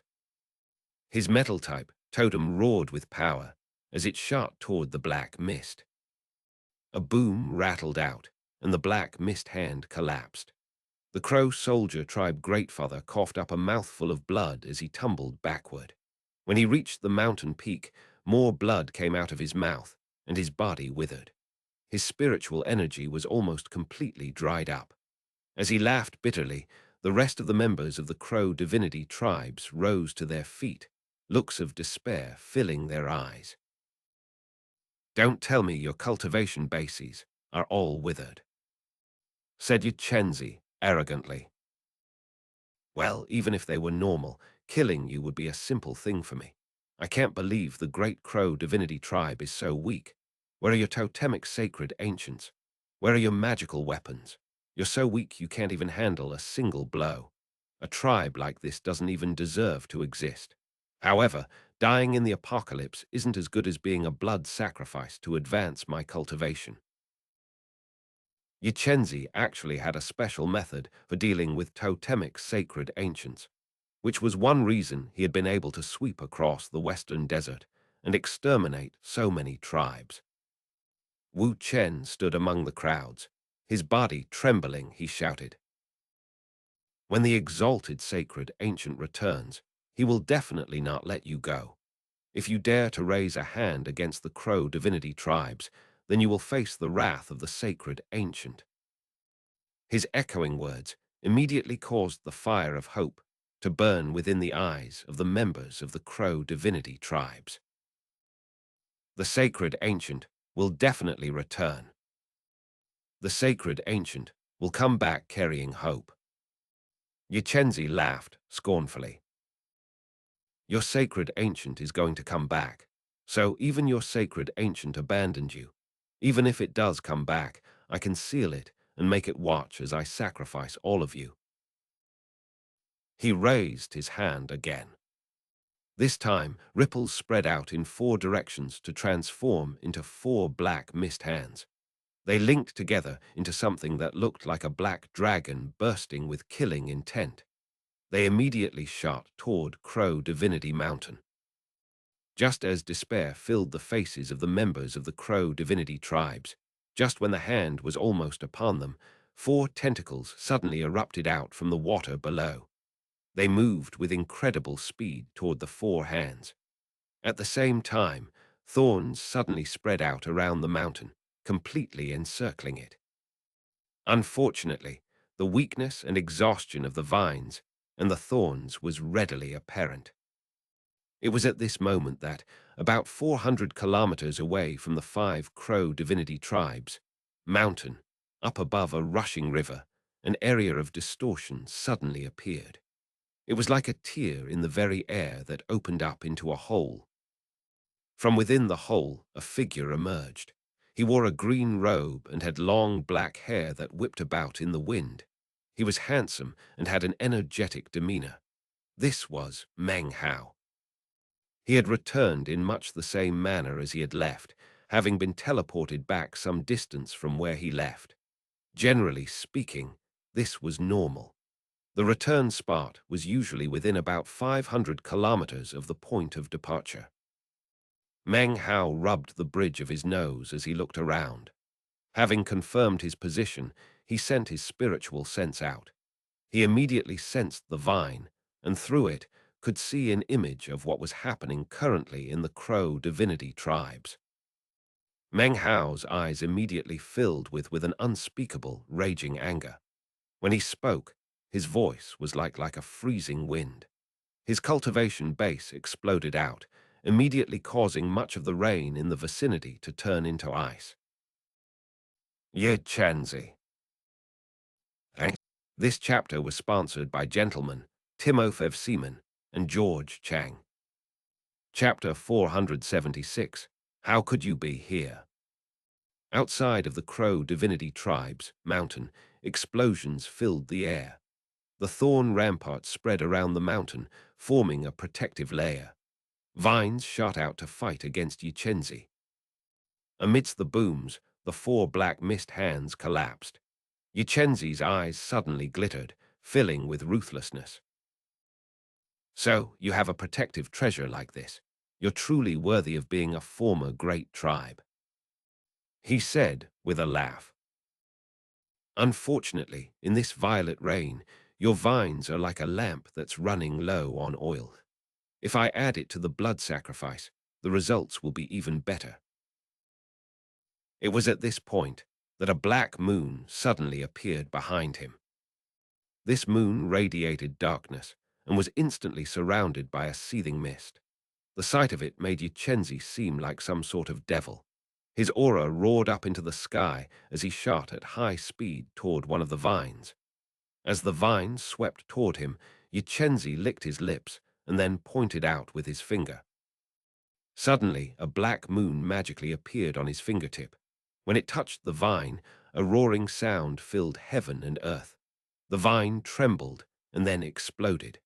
Massive amounts of viscous fluid sprayed about in all directions. The rest of the vines let out sad and shrill calls. xianxia laughed a loud, arrogant laugh. Emanating potency, his expression one of contempt, he neared the mountain's peak.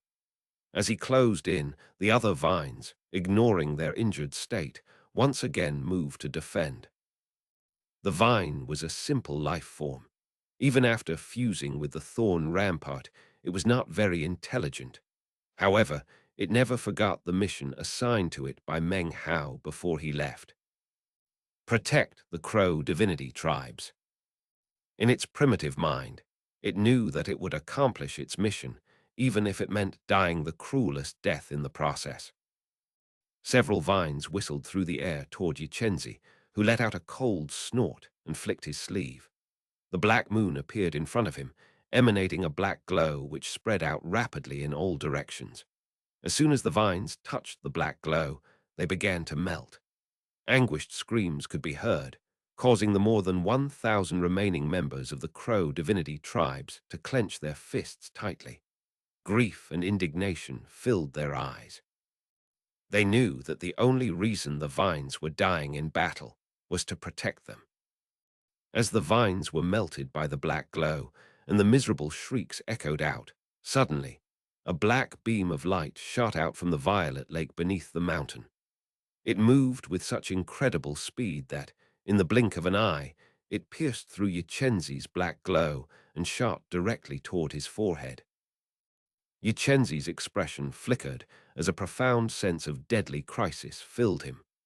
Eyes wide, he let out a roar, the waves of which turned into an attack that battered against the beam. Then the black moon once again magically appeared in front of Yczenzi. It shot toward the black beam of light, and when they hit each other, a huge boom filled the air. The black moon collapsed, and the black beam of light continued on toward Yczenzi.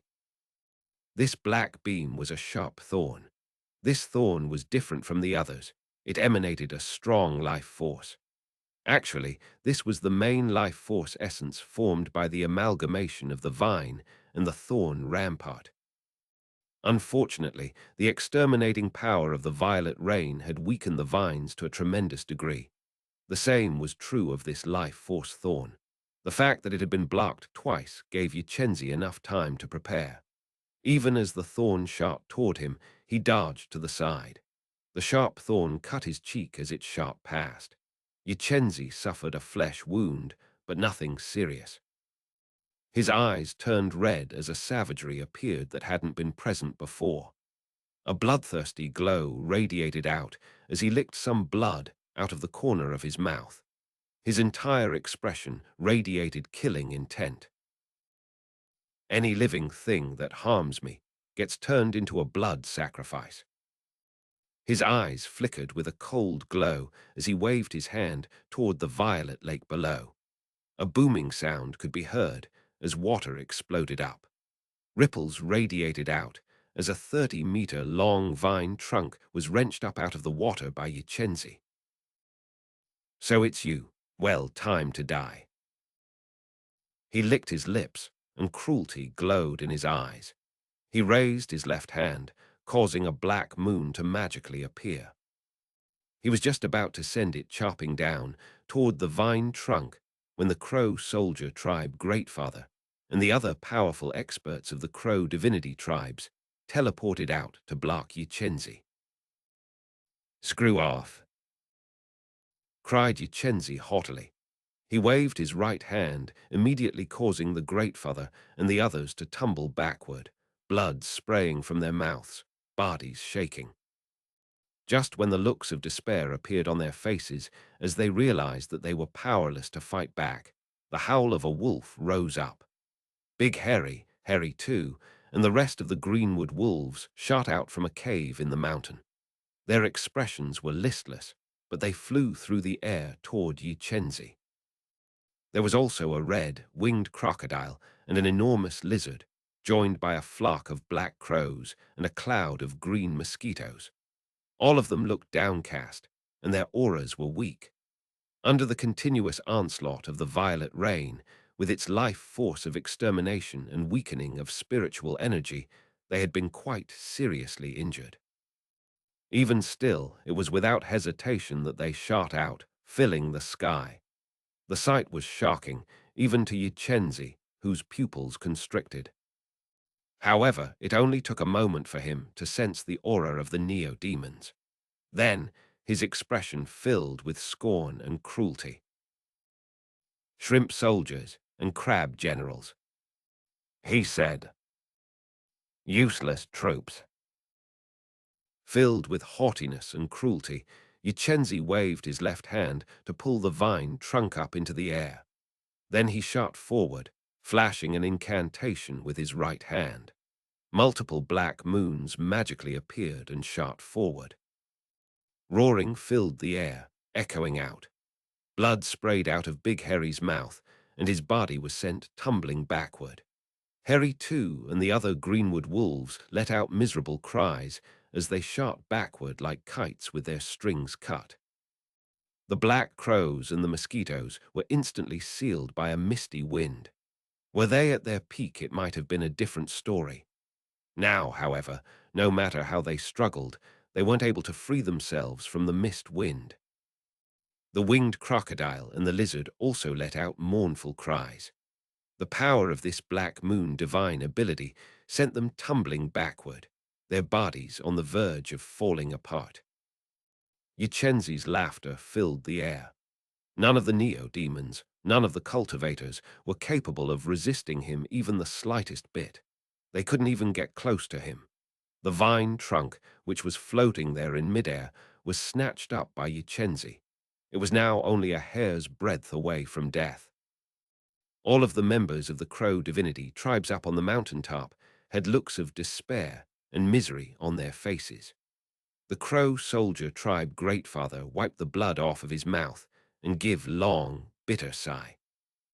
His expression filled with arrogance.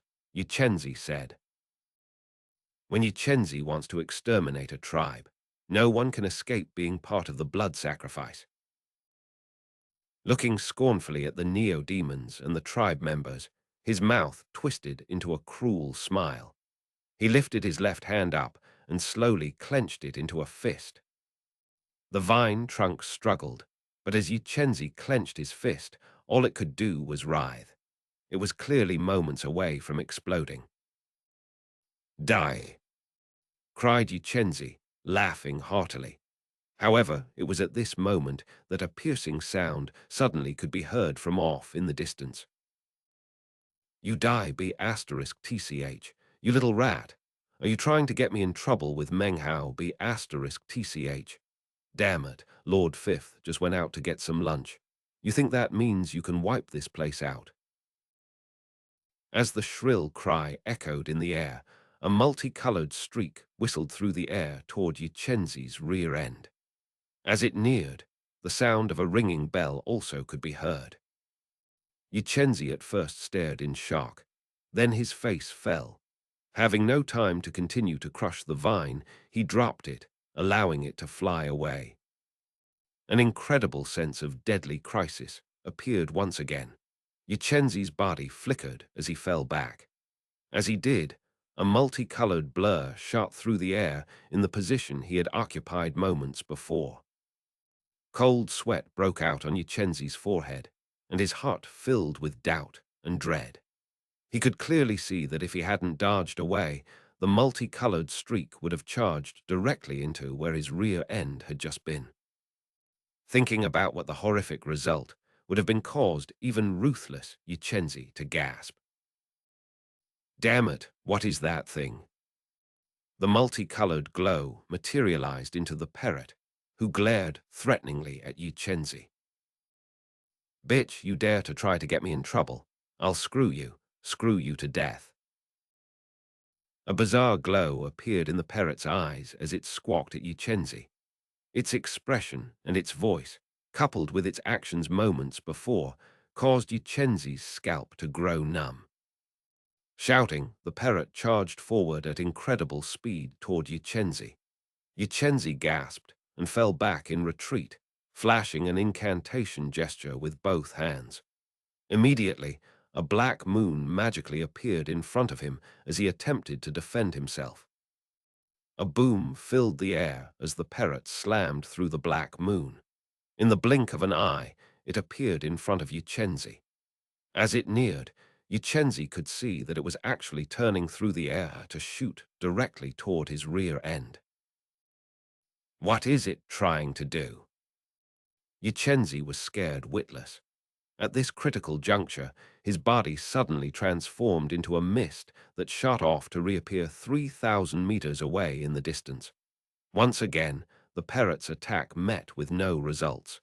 Immediately, it grew furious. "Hey, you dare to dodge me. Lord Fifth is definitely going to screw you." The parrot's appearance and its actions caused all of the members of the Crow divinity tribes to stare up in shock. Yczenzi wiped the sweat from his brow. As of this point, he realized that there was more to this tribe than met the eye.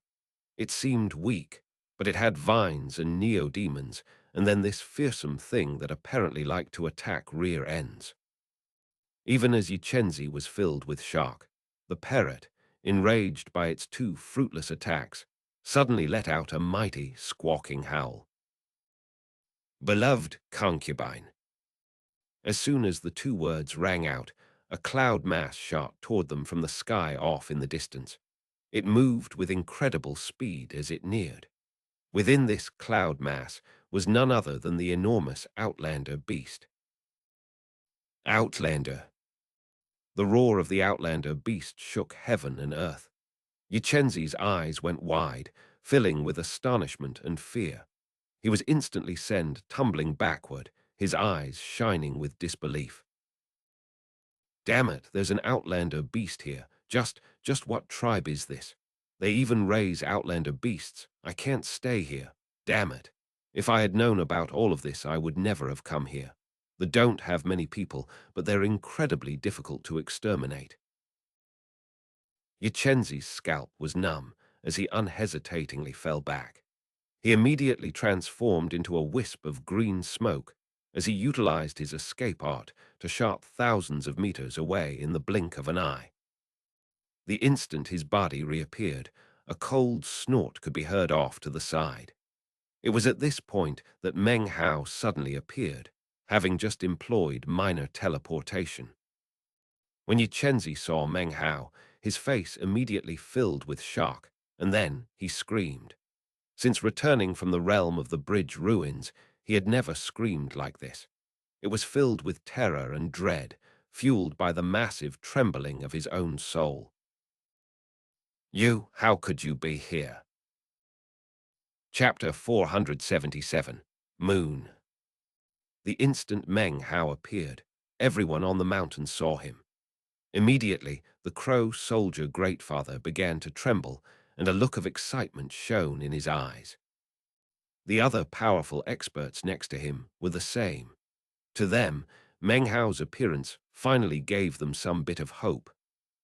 If these men acted in such a way, there is no need to even describe how the despair in the hearts of the other tribe members was suddenly swept away by excitement. Sacred Ancient. The exalted Sacred Ancient has returned. Exalted Sacred Ancient, we offer you respect upon your safe return. The voices of more than 1,000 people called out, seemingly unburdening themselves of the great pressure that had been weighing down on them. It turned into a huge roar like that which you might hear coming from a crowd of 10,000. They were joined by Big Harry and all the other neo-demons, who after seeing Meng Hao lifted their heads up to the sky and howled with excitement. The sound of it all shook heaven and earth. Yczhenzi's face was instantly devoid of color. He stared blankly at Meng Hao, his mind buzzing. Then he screamed as he backed up. He didn't even notice the parrot approaching with a look of disdain.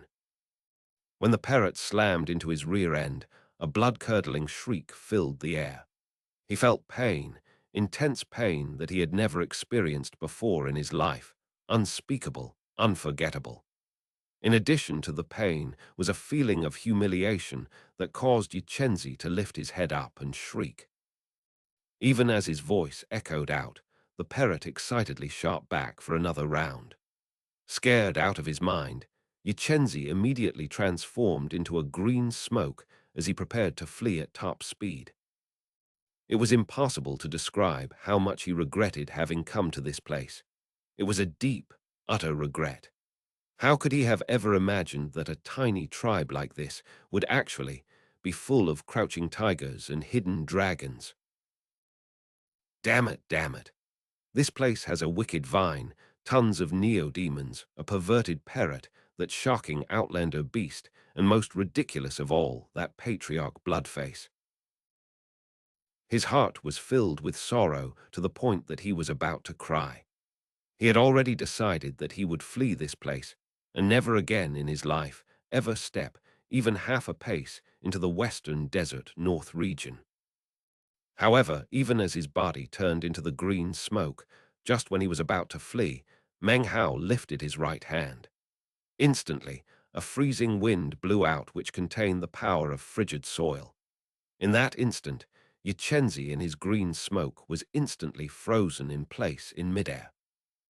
His body was then forced out of the smoke. The astonishment and disbelief on his face was apparent as he wondered how his opponent could have become so much more powerful in such a short time. He could even nullify the effects of his escape art. As his body was forced out of the smoke, Meng Hao's cold face radiated icy killing intent. He shot forward, clenched his hand into a fist, and punched Yu directly in the chest. Yu had no way to avoid the blow. Blood sprayed from his mouth, and the sound of cracking bones could be heard coming from his chest. With a miserable shriek, he was sent tumbling backward. How could he be so powerful? Yu was scared out of his mind. A droning sound filled his body as Meng Hao's cold voice suddenly rang out. Before, you dared to steal things that belonged to me. I let you get away once. How could I possibly let you do so again today? He immediately charged Yu again and punched him a second time. A boom could be heard.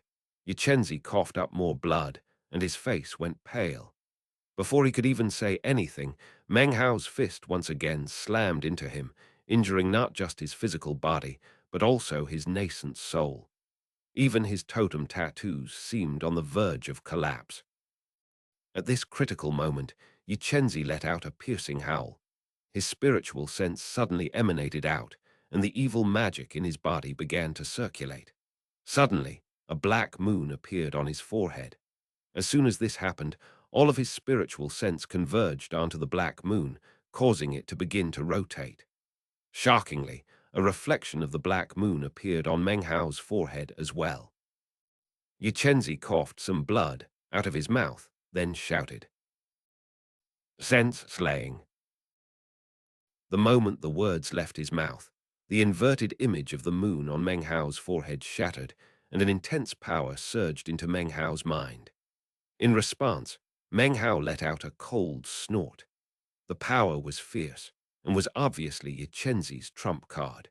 If Meng Hao hadn't already formed his Earth-type totem tattoo, then his mind would be reeling right now. Instead, he quickly recovered. His own spiritual sense was far more powerful than Yu Backed by the power of 4 of the 5 elements, the effect of Yu attack was easy to dispel. Another fist descended, and Yu body exploded with blood and gore. His shocked nascent soul flew out, surrounded by the protection of the black moon. How could he be so powerful? Why? Damn it, he must have seized some blessing in the realm of the bridge ruins. Even as his terrified nascent soul tried to retreat at top speed, Meng Hao snatched Yu corpse and put it into his bag of holding. As Yu nascent soul tried to flee, suddenly the Outlander beast arrived. A boom filled the air as it struck out. Yu nascent soul screamed and then spit out a mouthful of nascent soul life chi. The nascent soul itself grew fuzzy and extremely weak. The black moon shield collapsed, and the other protective treasures that he had pulled out moments ago also were destroyed. "Despicable!" shrieked Yu. "You people are despicable. I demand a one-on-one duel." His face twisted with fear as he was surrounded on 3 sides by the Outlander beast, the parrot, and Meng Hao. One-on-one duel. Yeah, right, *TCH. Lord Fifth always wins by outnumbering the enemy. Who's gonna duel you, *TCH? How could you be so naive? The parrot squawked as it charged once again in attack. The Outlander beast roared and struck out. As for Meng Hao, he did nothing except for seal off Yu escape route with freezing wind every time he tried to flee. It was at this point that the meat jelly suddenly let out an excited shout. "Don't kill him. I have to convert him. I've been looking for someone as evil as this for years. I've always wanted a challenge like this." The meat jelly's eyes glowed and filled with excitement. "What's your name? Fear not. Come. Tell Lord Third your name." A boom filled the air as the outlander beast struck out again. Yczenzi's nascent soul was injured again. More life chi sprayed from his mouth. The nascent soul was incredibly weak at this point, and his eyes were filled with desperation. With an angry cry, he tried to perform a minor teleportation, but even as he did, the air around him froze like ice, blocking the minor teleportation. Next, the parrot charged toward him. A miserable scream rose up into the sky. The scene was tragic beyond compare. Even the members of the Crow divinity tribes were shocked. "Let me go, I was in the wrong. Let me go." Boom, the outlander slapped out playfully. "Give me a chance, I will, ğİÉÉ." The parrot, manly and vigorous, pierced him through. "Aye. What's your name? You're not answering me, so you look down on me, despise me. You are simply too evil, you are too immoral. I must convert you, I will convert you. Why won't you say anything?" The meat jelly continued to blabber on continuously. Within the space of about 10 breaths, Yczenzi's nascent soul continuously let out miserable shrieks of despair. The parrot and its concubine and the meat jelly were tormenting him until he was about to collapse. In the end, Yczenzi let out a furious roar and chose to self-detonate. However, in the moment before he did, the outlander beast opened its mouth and swallowed him down. A faint explosion could be heard, after which the outlander beast opened its mouth and burped out some mist. This was the way in which Yczenzi was ultimately killed. He was not cut down by Meng Hao, but rather toyed to death by the parrot, outlander beast, and meat jelly. He died. The parrot seemed to think that it was a pity. I can't believe he died before I was able to convert him." The meat jelly had a pained expression on its face as it sighed. The outlander beast wore a strange expression as it looked back and forth between the meat jelly and the parrot. It said nothing. Meng Hao turned and headed back toward the mountain, surrounded by his neo-demon horde. He waved his hand, and instantly, totemic life force flowed out in all directions, fusing into the neo-beasts as well as the vine trunk. They immediately began to recover. As they did, Meng Hao produced a large collection of medicinal pills to treat not only the wounds of the neo-demons, but also strengthen the weakened Crow divinity tribe members, who instantly looked much more energetic. "Greetings, exalted sacred ancient." The more than 1,000 tribe members all began to kneel and kowtow to Meng Hao. Even the Crow soldier tribe greatfather got to his knees to kowtow. When they lifted their heads back up, their faces were filled with anticipation. They were aware of Meng Hao's goal in going to the realm of the bridge ruins, and now they all looked at him with anxiety. "I've brought back hope," he said, looking around at them. "We will migrate to the Black Lands." The surrounding tribe members gasped and began to tremble. Tears streamed down their faces, and they cried out in joy from the bottoms of their hearts. A few days later, the Crow divinity tribe's life-saving migration began. With the fall of the violet rain, life force was exterminated and teleportation portals stopped working. Spiritual energy was scant, which made it so that the Crow divinity tribes had to travel on foot. There was no way for them to fly through the air. Furthermore, there were still ordinary tribe members with no cultivation bases. That made it impossible to travel at any high rate of speed. For a cultivator to fly from the western desert north region to the Black Lands in the south region would take many years. To walk would take 1,000. There was no time for that. The only way migrate successfully would be to acquire a flying machine that could carry 1,000 people. They needed a flying machine that could be powered by spirit stones, not the spiritual power of heaven and earth. Only a large flying machine like that could facilitate their migration and make it a reality. Before departing, Meng Hao looked back at the mountains. After having returned, he hadn't seen the black bat.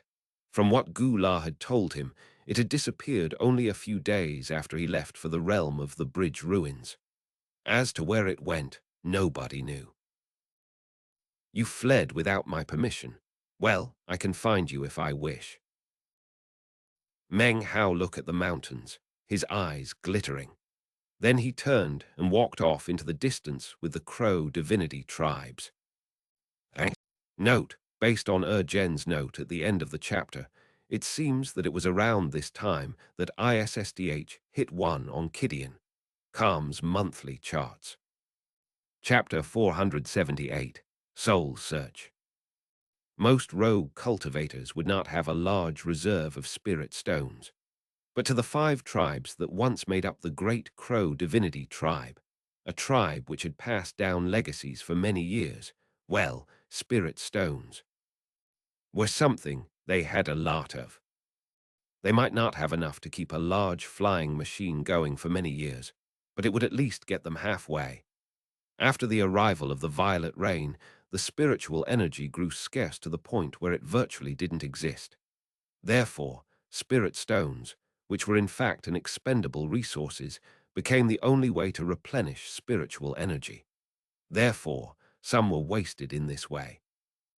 Thankfully, the fact that there were not many cultivators in the Crow divinity tribes meant that the consumption was reduced by quite a bit. At the moment, there were plenty remaining. Currently, the main problem was how to acquire a large flying machine that wasn't powered by the spiritual energy of cultivators. Meng Hao looked around thoughtfully at members of the Crow divinity tribes as they trudged along. Right now, many tribes are migrating through the Western Desert North region. A treasure like that would certainly be incredibly expensive if it were to be purchased. It was already the 10th day of the Crow divinity tribes' migration. These mountains were where the tribes had lived from generation to generation. Other than occasional tribe members who went out to travel in the great lands of the Western Desert and never came back, or a few random other members, most members of the Crow divinity tribes never left the mountains. The rain continued to fall heavily. Everyone, both cultivator and ordinary tribe member alike, had to do everything possible to prevent the rainwater from touching them. Otherwise, their life force would slowly be burned away. Even the neo-demons were the same, although they were able to hold out much longer. Anything that was alive, though, would slowly die if exposed to the rain. When the thorns were broken off of the vines, they became something like bark, which were then used to make articles of clothing that resembled woven, rush raincoats. These coats became an essential item to the tribe members. The migration included not just the 1,000 members of the Crow divinity tribes, but also Meng Hao's neo-demon horde. Thankfully, the neo-demons could survive inside Meng Hao's bag of holding, which made things much easier. That was a special trait of neo-demons. Unfortunately, cultivators could not survive inside of a bag of holding. Therefore, the road they had to travel along during the migration was difficult and packed with frustrations. The sky above was dark and filled with the sound of falling rain. They moved in silence along a road that seemed to have no end. A month later, they entered the borders of the mountains. Meng Hao led the way, wearing a woven rush raincoat like everyone else. It draped about him like a cloak, covering his entire body. He also wore a wide, conical hat, which made his appearance very bleak. The wild giant panted as it walked along behind Meng Hao. Its massive frame was too big to fit inside a bag of holding, so it was forced to walk along in the outside world. Gula walked next to the wild giant, coughing, his face pale. His life force was dimming, but luckily it showed no signs that it would sputter out. However, in this violet rain, he, like the other cultivators, were gradually becoming like mortals. One could imagine that before too long they would be cultivators who could not perform any magic whatsoever. At that time, they truly would be mortals. A black crow suddenly appeared. It flew through the air, shrinking in size until it was small enough to land on Gu La's shoulder. Gu La looked at the bird for a moment and then said, "There's a tribe that's been following us for 3 days." The Crow Scout tribe greatfather turned to look behind them. Frowning, he said, "It's most likely a local tribe called the Grand Fusion Tribe. They are a mid-sized tribe." The outlander beast, the parrot, and the meat jelly had once again fused into one body. At the moment, it was the voice of the parrot which said, "Do you want Lord Fifth to go screw them?" Meng Hao didn't reply. He continued to walk, pulling out a jade slip. The jade slip was simple and unsophisticated. It was something he had acquired from Yczhenzi's bag of holding, a description of the blood sacrifice magic that Yczhenzi had cultivated. It also described the method to cultivate the Black Moon totem, as well as his escape art. In addition, it detailed a vicious magic known as the blood sacrifice soul search, a brutal and ruthless technique that left the victim alive but crippled. Meng Hao had been studying it thoughtfully during the traveling, and now understood it quite well. When the others saw Meng Hao acting like this, they didn't say anything more. The group of 1,000 continued to walk for 7 or 8 days until they reached what looked like a sea. More precisely, it was an enormous lake. This was the very edge of the mountains, and before the rain had come, was actually an enormous basin that led out of the mountains. Before, it had been filled with neo-demons as well as lush vegetation. Now, it was nothing more than waters stretching out as far as the eye could see. Meng Hao looked out at the lake for a moment, then turned. "They're here," he said coolly. The other turned with vigilant eyes to stare back in the direction they had just come from. The members of the Crow divinity tribes scattered out, creating a wide, open space. Their eyes flickered with displeasure, especially the members of the Crow fighter tribe. After Meng Hao's return, he had branded them with his frost soil totem, causing their cultivation bases to advance, returning them to where they had been before. Not too much time passed before footsteps could be heard, mixed with the sound of grunts and growls. A tribe of roughly 3,000 people appeared, many of whom were mounted on fierce beasts that looked somewhat like lions. They charged across the ground as they approached. Among their numbers were 5 nascent soul cultivators, one of whom was in the mid-nascent soul stage. All 5 of them were covered with totem tattoos, although their faces were somewhat wan and thin. Nonetheless, they radiated fierceness as they approached. The thousands of cultivators all came to a stop about 300 meters away to stare darkly at the Crow divinity tribes. The Crow soldier tribe greatfather stepped forward, his eyes gleaming coldly. He had been nearing death before, but after returning, Meng Hao had given him some medicinal pills to restore his life force. His voice was cold as he said, "You must be the Grand Fusion Tribe. We are the Crow Divinity Tribe. You've been following us for some time. If you just happen to be traveling in the same direction, then please be on your way." Given that his cultivation base was at the mid-nascent soul stage, the sound of it echoed out completely clearly. No one responded to the Crow soldier tribe greatfather's words.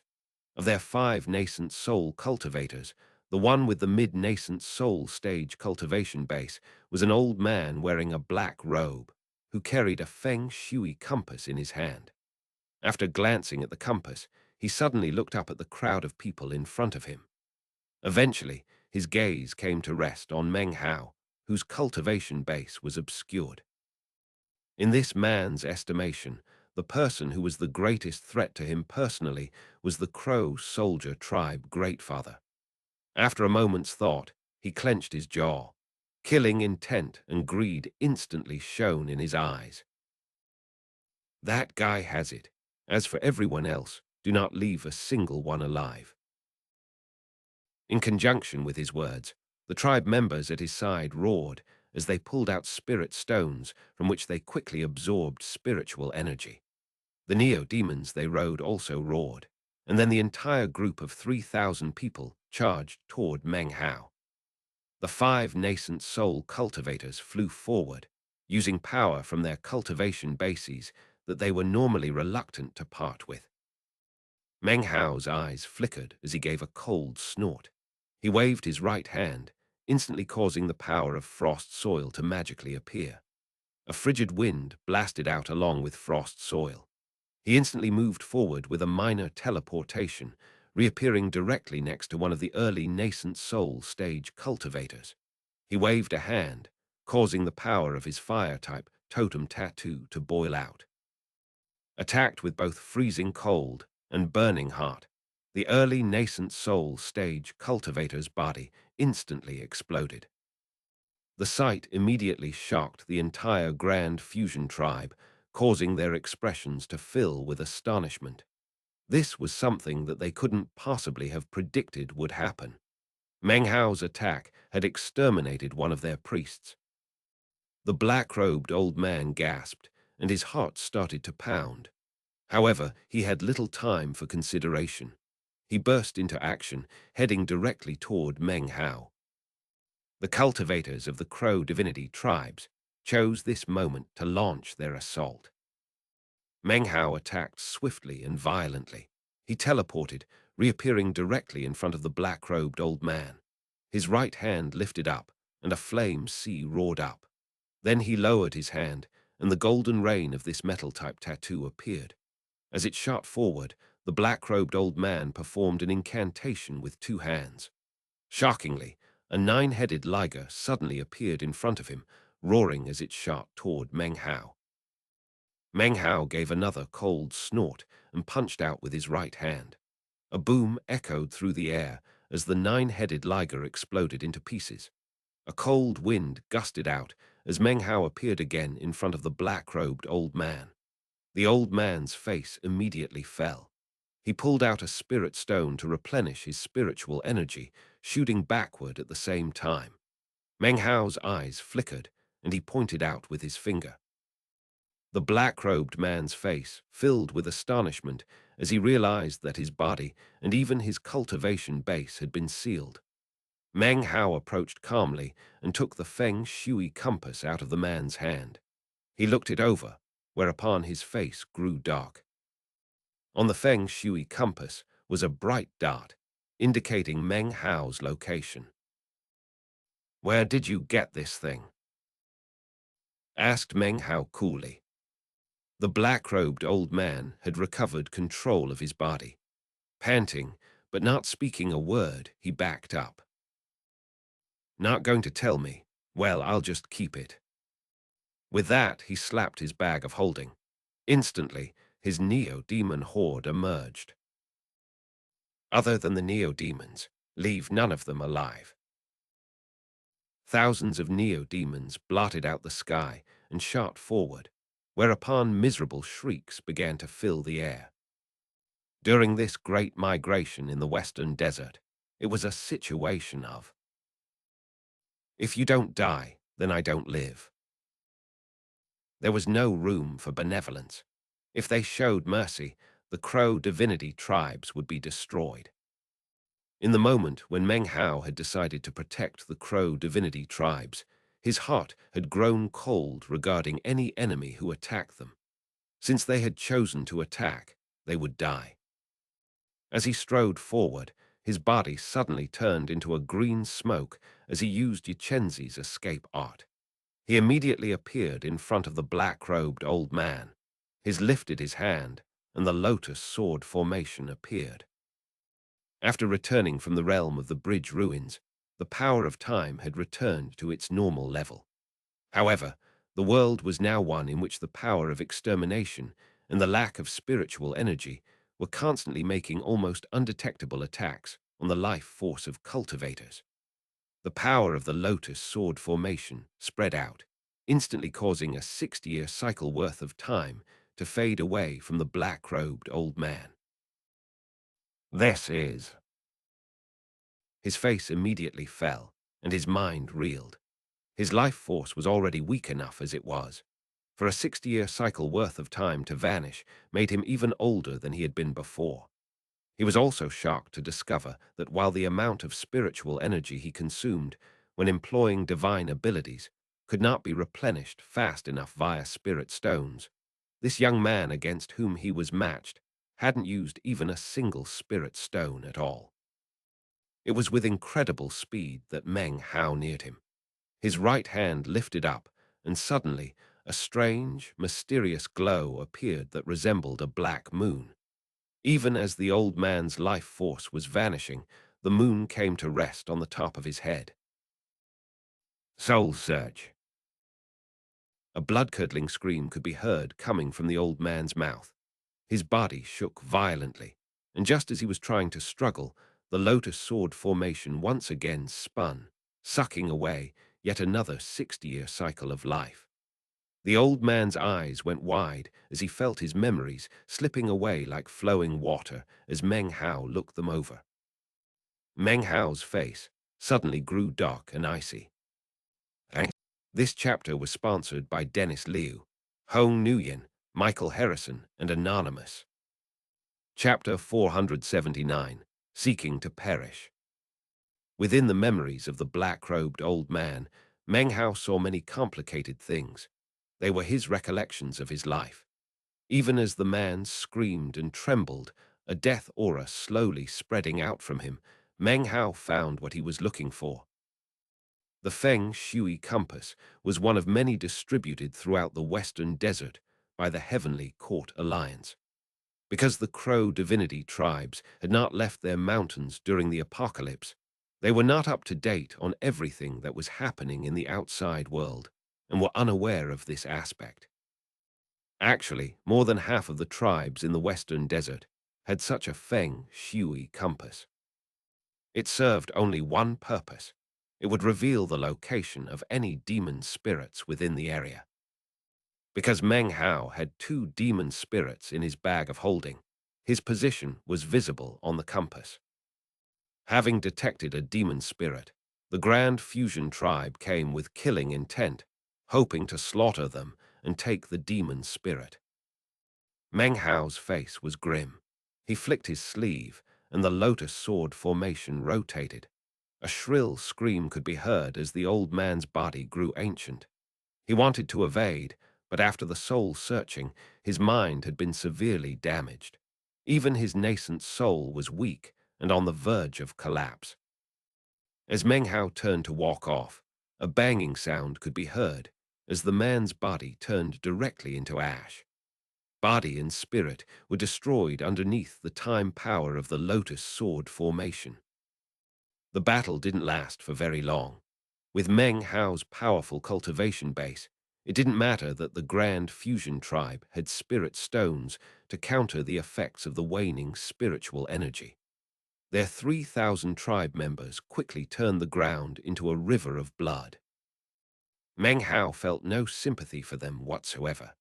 He knew that if his own cultivation base were not strong enough, then the members of the Crow divinity tribes, including himself, would be the ones to form a river of blood. The bags of holding and other resources of the Grand Fusion tribe became fuel to keep the Crow divinity tribes going for longer. As for the thousands of neo-demons, thanks to Meng Hao's demonic qi, they capitulated and became part of his neo-demon horde. After assigning more than 1,000 of the neo-demons to be mounts for the tribe members, they crossed the huge lake and once again continued with their migration. However, dark clouds filled Meng Hao's heart. Because of the matter of the Feng Shui compasses, he knew that their migration would now be even more difficult. No matter how he tried to hide or seal the demon spirits, he was incapable of preventing the compass from detecting them.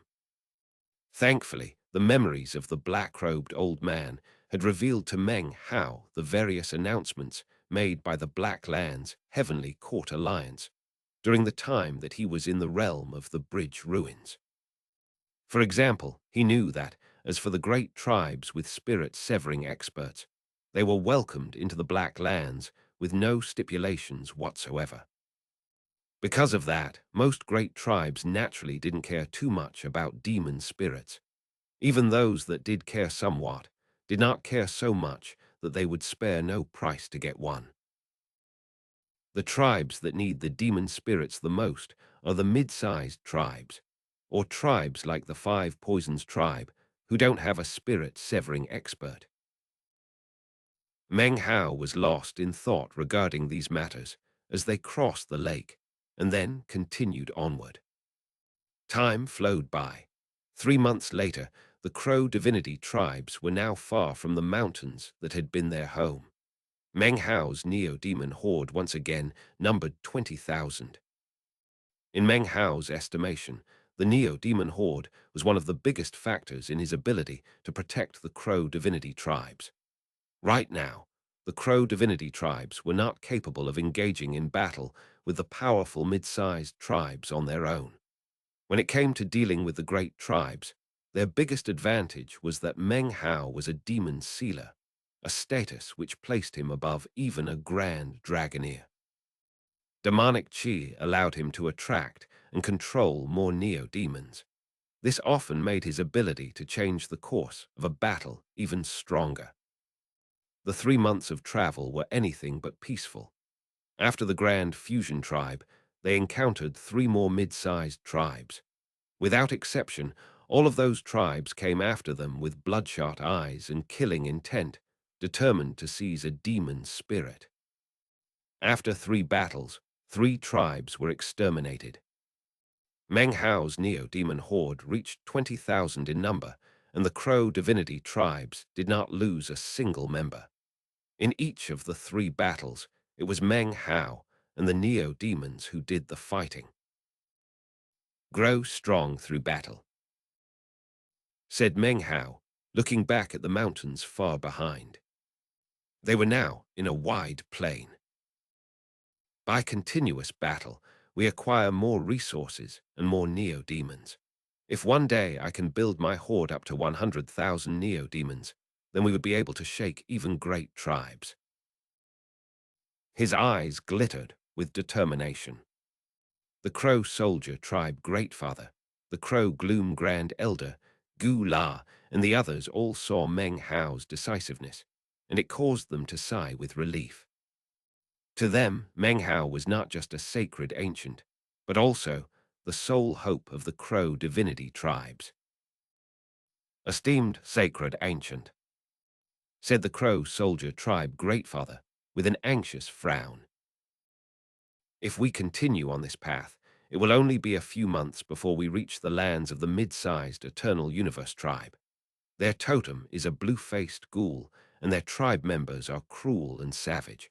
There is no way to know if they are still there. If we want to avoid them, we can make a detour, but that will take us into the lands of the Five Poisons tribe. There's no need for detours, said Meng Hao coolly. His eyes shone with killing intent. If the Eternal Universe tribe is still there and has malicious intentions, well, I still need more neo-demons and can use them to bolster my horde. On this road of migration, Meng Hao had long since grown used to killing. So, said the Crow Gloom Grand Elder, his eyes shining with a fierce glow. Proceed onward, replied Meng Hao calmly. His decisions were the decisions of the tribe. Originally, there had been more than 1,000 members of the 5 Crow divinity tribes. However, during recent battles, hundreds of enemies had surrendered, opting to become slaves in order to save their own lives. The tribe, which now numbered nearly 2,000 members, continued onward in formation. Time passed. 2 months later, they faced a river of violet rainwater. Further off, in what had once been a flat plain, was a crudely constructed city. The city wasn't extremely large, but seemed capable of housing over 10,000 people. It was made from rocks and dirt, which were covered with fading magical symbols. In the very middle of the city were 9 enormous statues. The statues, all clustered together, had vicious-looking faces, like ghouls. This was none other than the Eternal Universe tribe. They were a mid-sized tribe, but this was the Western Desert North region. The tribe had experienced quite a few internal conflicts as they tried to decide whether or not to migrate. In the end, they had chosen to send a vanguard up ahead, leaving some members of the tribe behind to decide later whether or not to migrate. At the moment, the Eternal Universe tribe's Great Father, High Priest, Grand Elder, and other important members were standing on the city wall, staring excitedly off into the distance. "Are you sure?" growled the Great Father. "Absolutely sure," replied the High Priest, who held a feng shui compass in his hand. A bright dart could be seen on its surface. "They're very close. This migrating tribe is most likely the Crow Divinity tribe, and they have a demon spirit. According to the scouts, they are about 2,000 strong. Some of that number includes ordinary tribe members. They also have about 1,000 neo-demons. They have one mid-nascent soul cultivator and 2 of the early nascent soul stage. The rest are core formation or lower. According to the intelligence we gathered regarding their war with the 5 Poisons tribe, they lost all of their totemic sacred ancients, which is why they are in such a state of deep decline. Considering that the spiritual energy has become so scarce, their road will end here in death." The Great Father's eyes shone with a bright light. "Heaven will not exterminate our Eternal Universe tribe. Such a fine gift has been delivered right up to us. Notify the rest of the tribe. We attack in full force. After we get that demon spirit, we will leave this place no matter the cost. We will meet up with the vanguard force and go to the Black Lands." The priest and the others around him all looked very excited. The nearly 10,000 members of the Eternal Universe tribe emerged out onto the plain, filled with the desire to slay Meng Hao and the Crow Divinity tribes and take their demon spirit.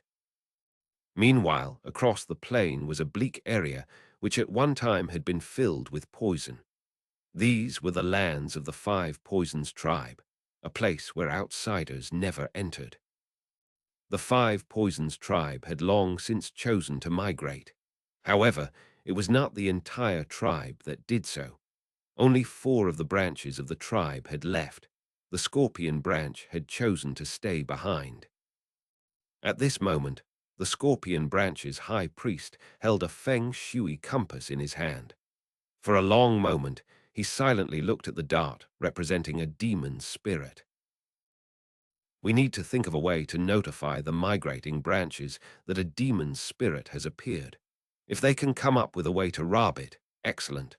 Unfortunately, our Scorpion branch." He shook his head. "So, the Crow Divinity tribes left their mountains after the war and even managed to get a demon spirit. It doesn't matter who chooses to tangle with them. Our Scorpion branch has already decided to die here in their ancestral land. There's no need to step into turbid waters." Meng Hao and the Crow Divinity tribes traveled on for 7 days. Suddenly, Meng Hao's eyes glittered. His expression was calm as he slapped his bag of holding. Immediately, the vine trunk appeared and burrowed down into the ground. Moments later, thorns shot up from the soil, completely encircling the 2,000 members of the Crow Divinity tribes. They spread out to connect up above, forming a dome. It was like an upside-down bowl, completely protecting the tribe inside. All of it took only a moment to accomplish, as up ahead, a black cloud mass could be seen. Within the cloud were tens of thousands of neo-demons. Bright beams of light were thousands of cultivators. The ground shook as thousands of cultivators rode neo-demons to follow.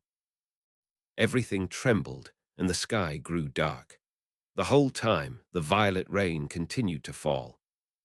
No words were exchanged. The incoming 8,000 cultivators whistled through the air. The tens of thousands of neo-demons let out roars that spread out in all directions. He thinks he alone can hinder our army of tens of thousands. He overestimates his power. Eternal Universe Tribe cultivators, hear my command. Slaughter all of these people. Do not leave a single one alive. Roaring filled the sky as the army charged into battle. 4 nascent soul cultivators shot toward Meng Hao at top speed, filled with killing intent. This chapter was sponsored by Abel Nunes, Ng Shan, and Jerry Bartlett. Chapter 480, A Massive Defeat for the Eternal Universe Tribe. Meng Hao's expression was as calm as ever as he faced up against nearly 10,000 cultivators and tens of thousands of neo-demons. Behind him, the thorn rampart covered the 2,000 members of the Crow divinity tribes like a dome. He took a deep breath and then pointed his hand toward the ground. "I've been waiting for you for a while now," he said coolly. Righteous bestowal. Instantly, this land, which was cut off from spiritual energy, suddenly seethed with demonic qi. As Meng Hao waved his hand, the demonic qi exploded out. The demonic qi instantly caused the approaching neo-demons to begin to tremble. Their expressions were that of fear as they suddenly stopped moving and began to emit plaintive shrieks. The sudden change caused the expressions of the aggressive, violent members of the Eternal Universe Tribe to immediately change. This was the first time that Meng Hao had unhesitatingly unleashed all the power of the demonic qi he had at his disposal. This was a power that did not belong to grand dragoneers, but to demon sealers.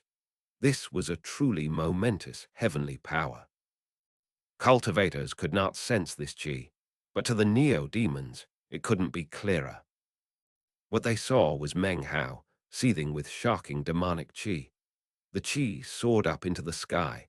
Even the violet rain seemed to be distorted by it. Meng Hao was the center of a storm of demonic qi that burst out in all directions.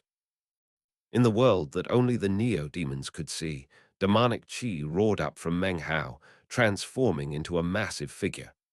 This was a figure composed completely of demonic qi, and it looked like Meng Hao. As of this moment, Meng Hao did not appear to them to be a cultivator, but rather a greater demon of heaven and earth. This demon could shake the world and had monstrous demonic qi. It was like a king who arrived and made any land he stepped on part of his domain. The neo-demons in the horde were shaking so badly that even their souls trembled. Suddenly, memories within their blood were awakened. The neo-demons suddenly began to cry out. The sounds of their cries were filled with reverence and allegiance. They submitted before the master of the neo-demons, before an aura of a greater demon, an aura that was just like that of their own ancestors. The tens of thousands of neo-demons of the Eternal Universe Tribe, regardless of their level, were all roaring continuously, their expressions filled with veneration and respect. They were no longer charging across the ground, but rather prostrating themselves on it. The neo-demons who had been flying in the sky also fell to the ground. Regardless of how their masters tried to control them, they all acknowledged their allegiance to Meng Hao, without exception. This scene caused the members of the Eternal Universe Tribe to pant with shock. Before they even had time to react, Meng Hao waved his hand, causing the shocking demonic qi to surge toward each and every one of the neo-demons.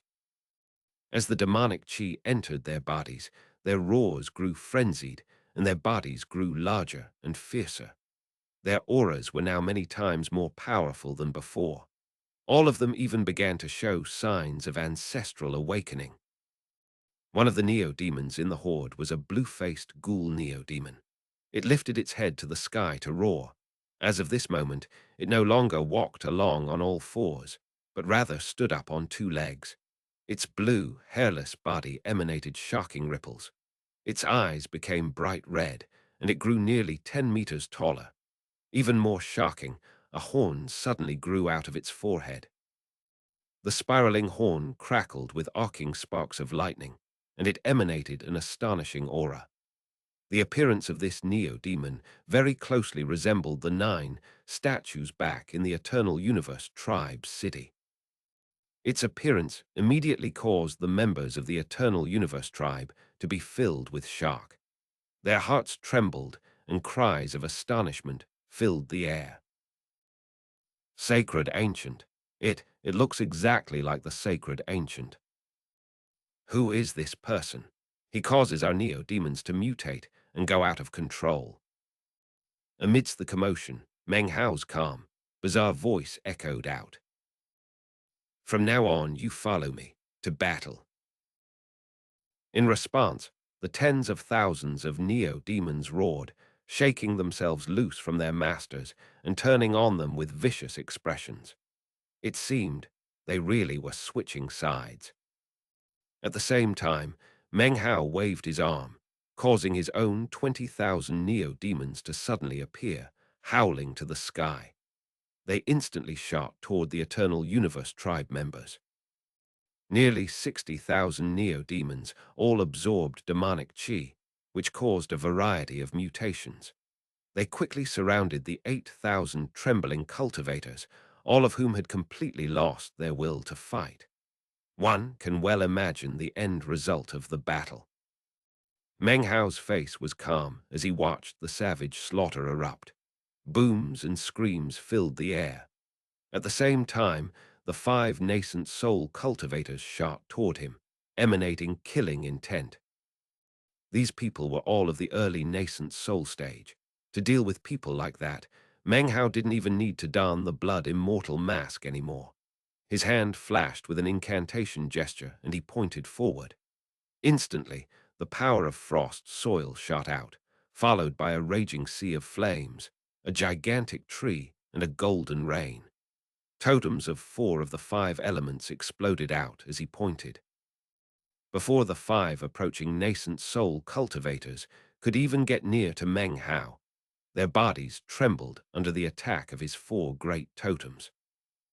Blood sprayed from their mouths, and their faces filled with astonishment.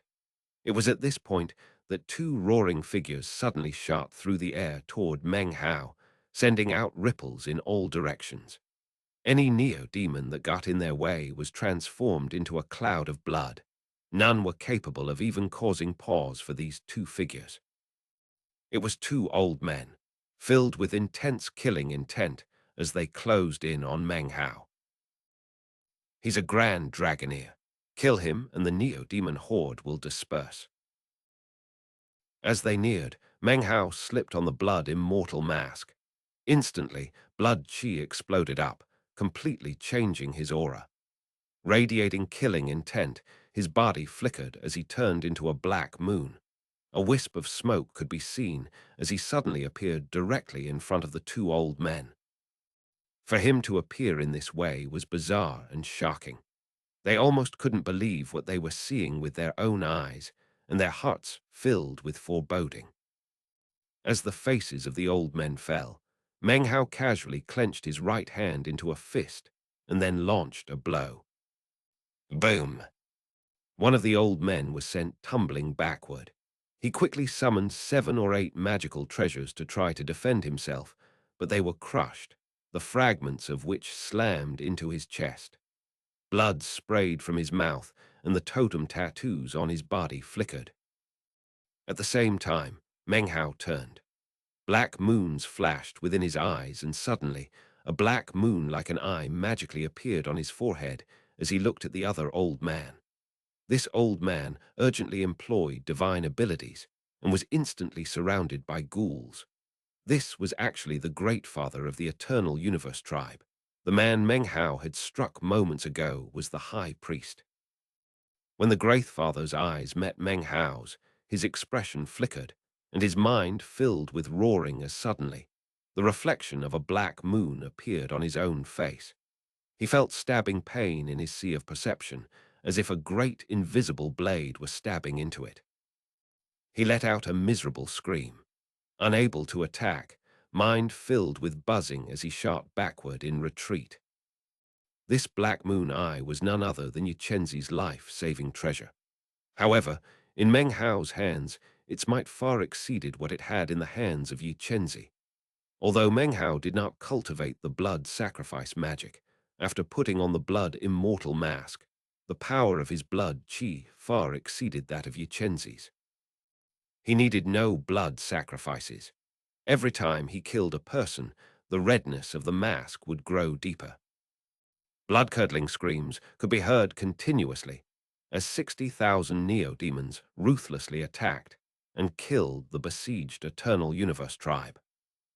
What shocked the Eternal Universe tribe most was that within the neo-demon horde was a flock of extremely bizarre black crows. They didn't attack anyone, but rather flew around, seemingly absorbing something. However, it didn't take long before the corpses on the ground began to twitch and rise to their feet. The dead came back to life and stood up. Within the eyes of each corpse could be seen the image of a crow. Immediately, the corpses charged toward their former tribe members in attack. Most astonishing of all was that these corpses still had cultivation bases. Although they could only use their cultivation bases instinctively, these corpses did not fear death. Even if all they had left was a head, they would still try to bite their opponent. The battlefield instantly grew even more brutal. The situation quickly grew hopeless, causing some of the Eternal Universe tribe members to bite their tongues and spit out blood. After performing quick incantations, they pointed up to the sky. Exalted Sacred Ancient, help us. The High Priest, the 5 nascent soul cultivators, and the rest of the tribe members all bit their tongues and spit out blood. One by one, they roared up into the sky. Exalted Sacred Ancient, help us. The voices of thousands of tribe members joined together, transforming into a thunderous sound that rolled out in waves, shaking heaven and earth. Suddenly, a roar could be heard from the sky off in the distance. It was a black cloud, within which was a living ghoul. Its skin was blue, and it was fully 300 meters in length. It had a spiraling horn, and its body was covered with scales.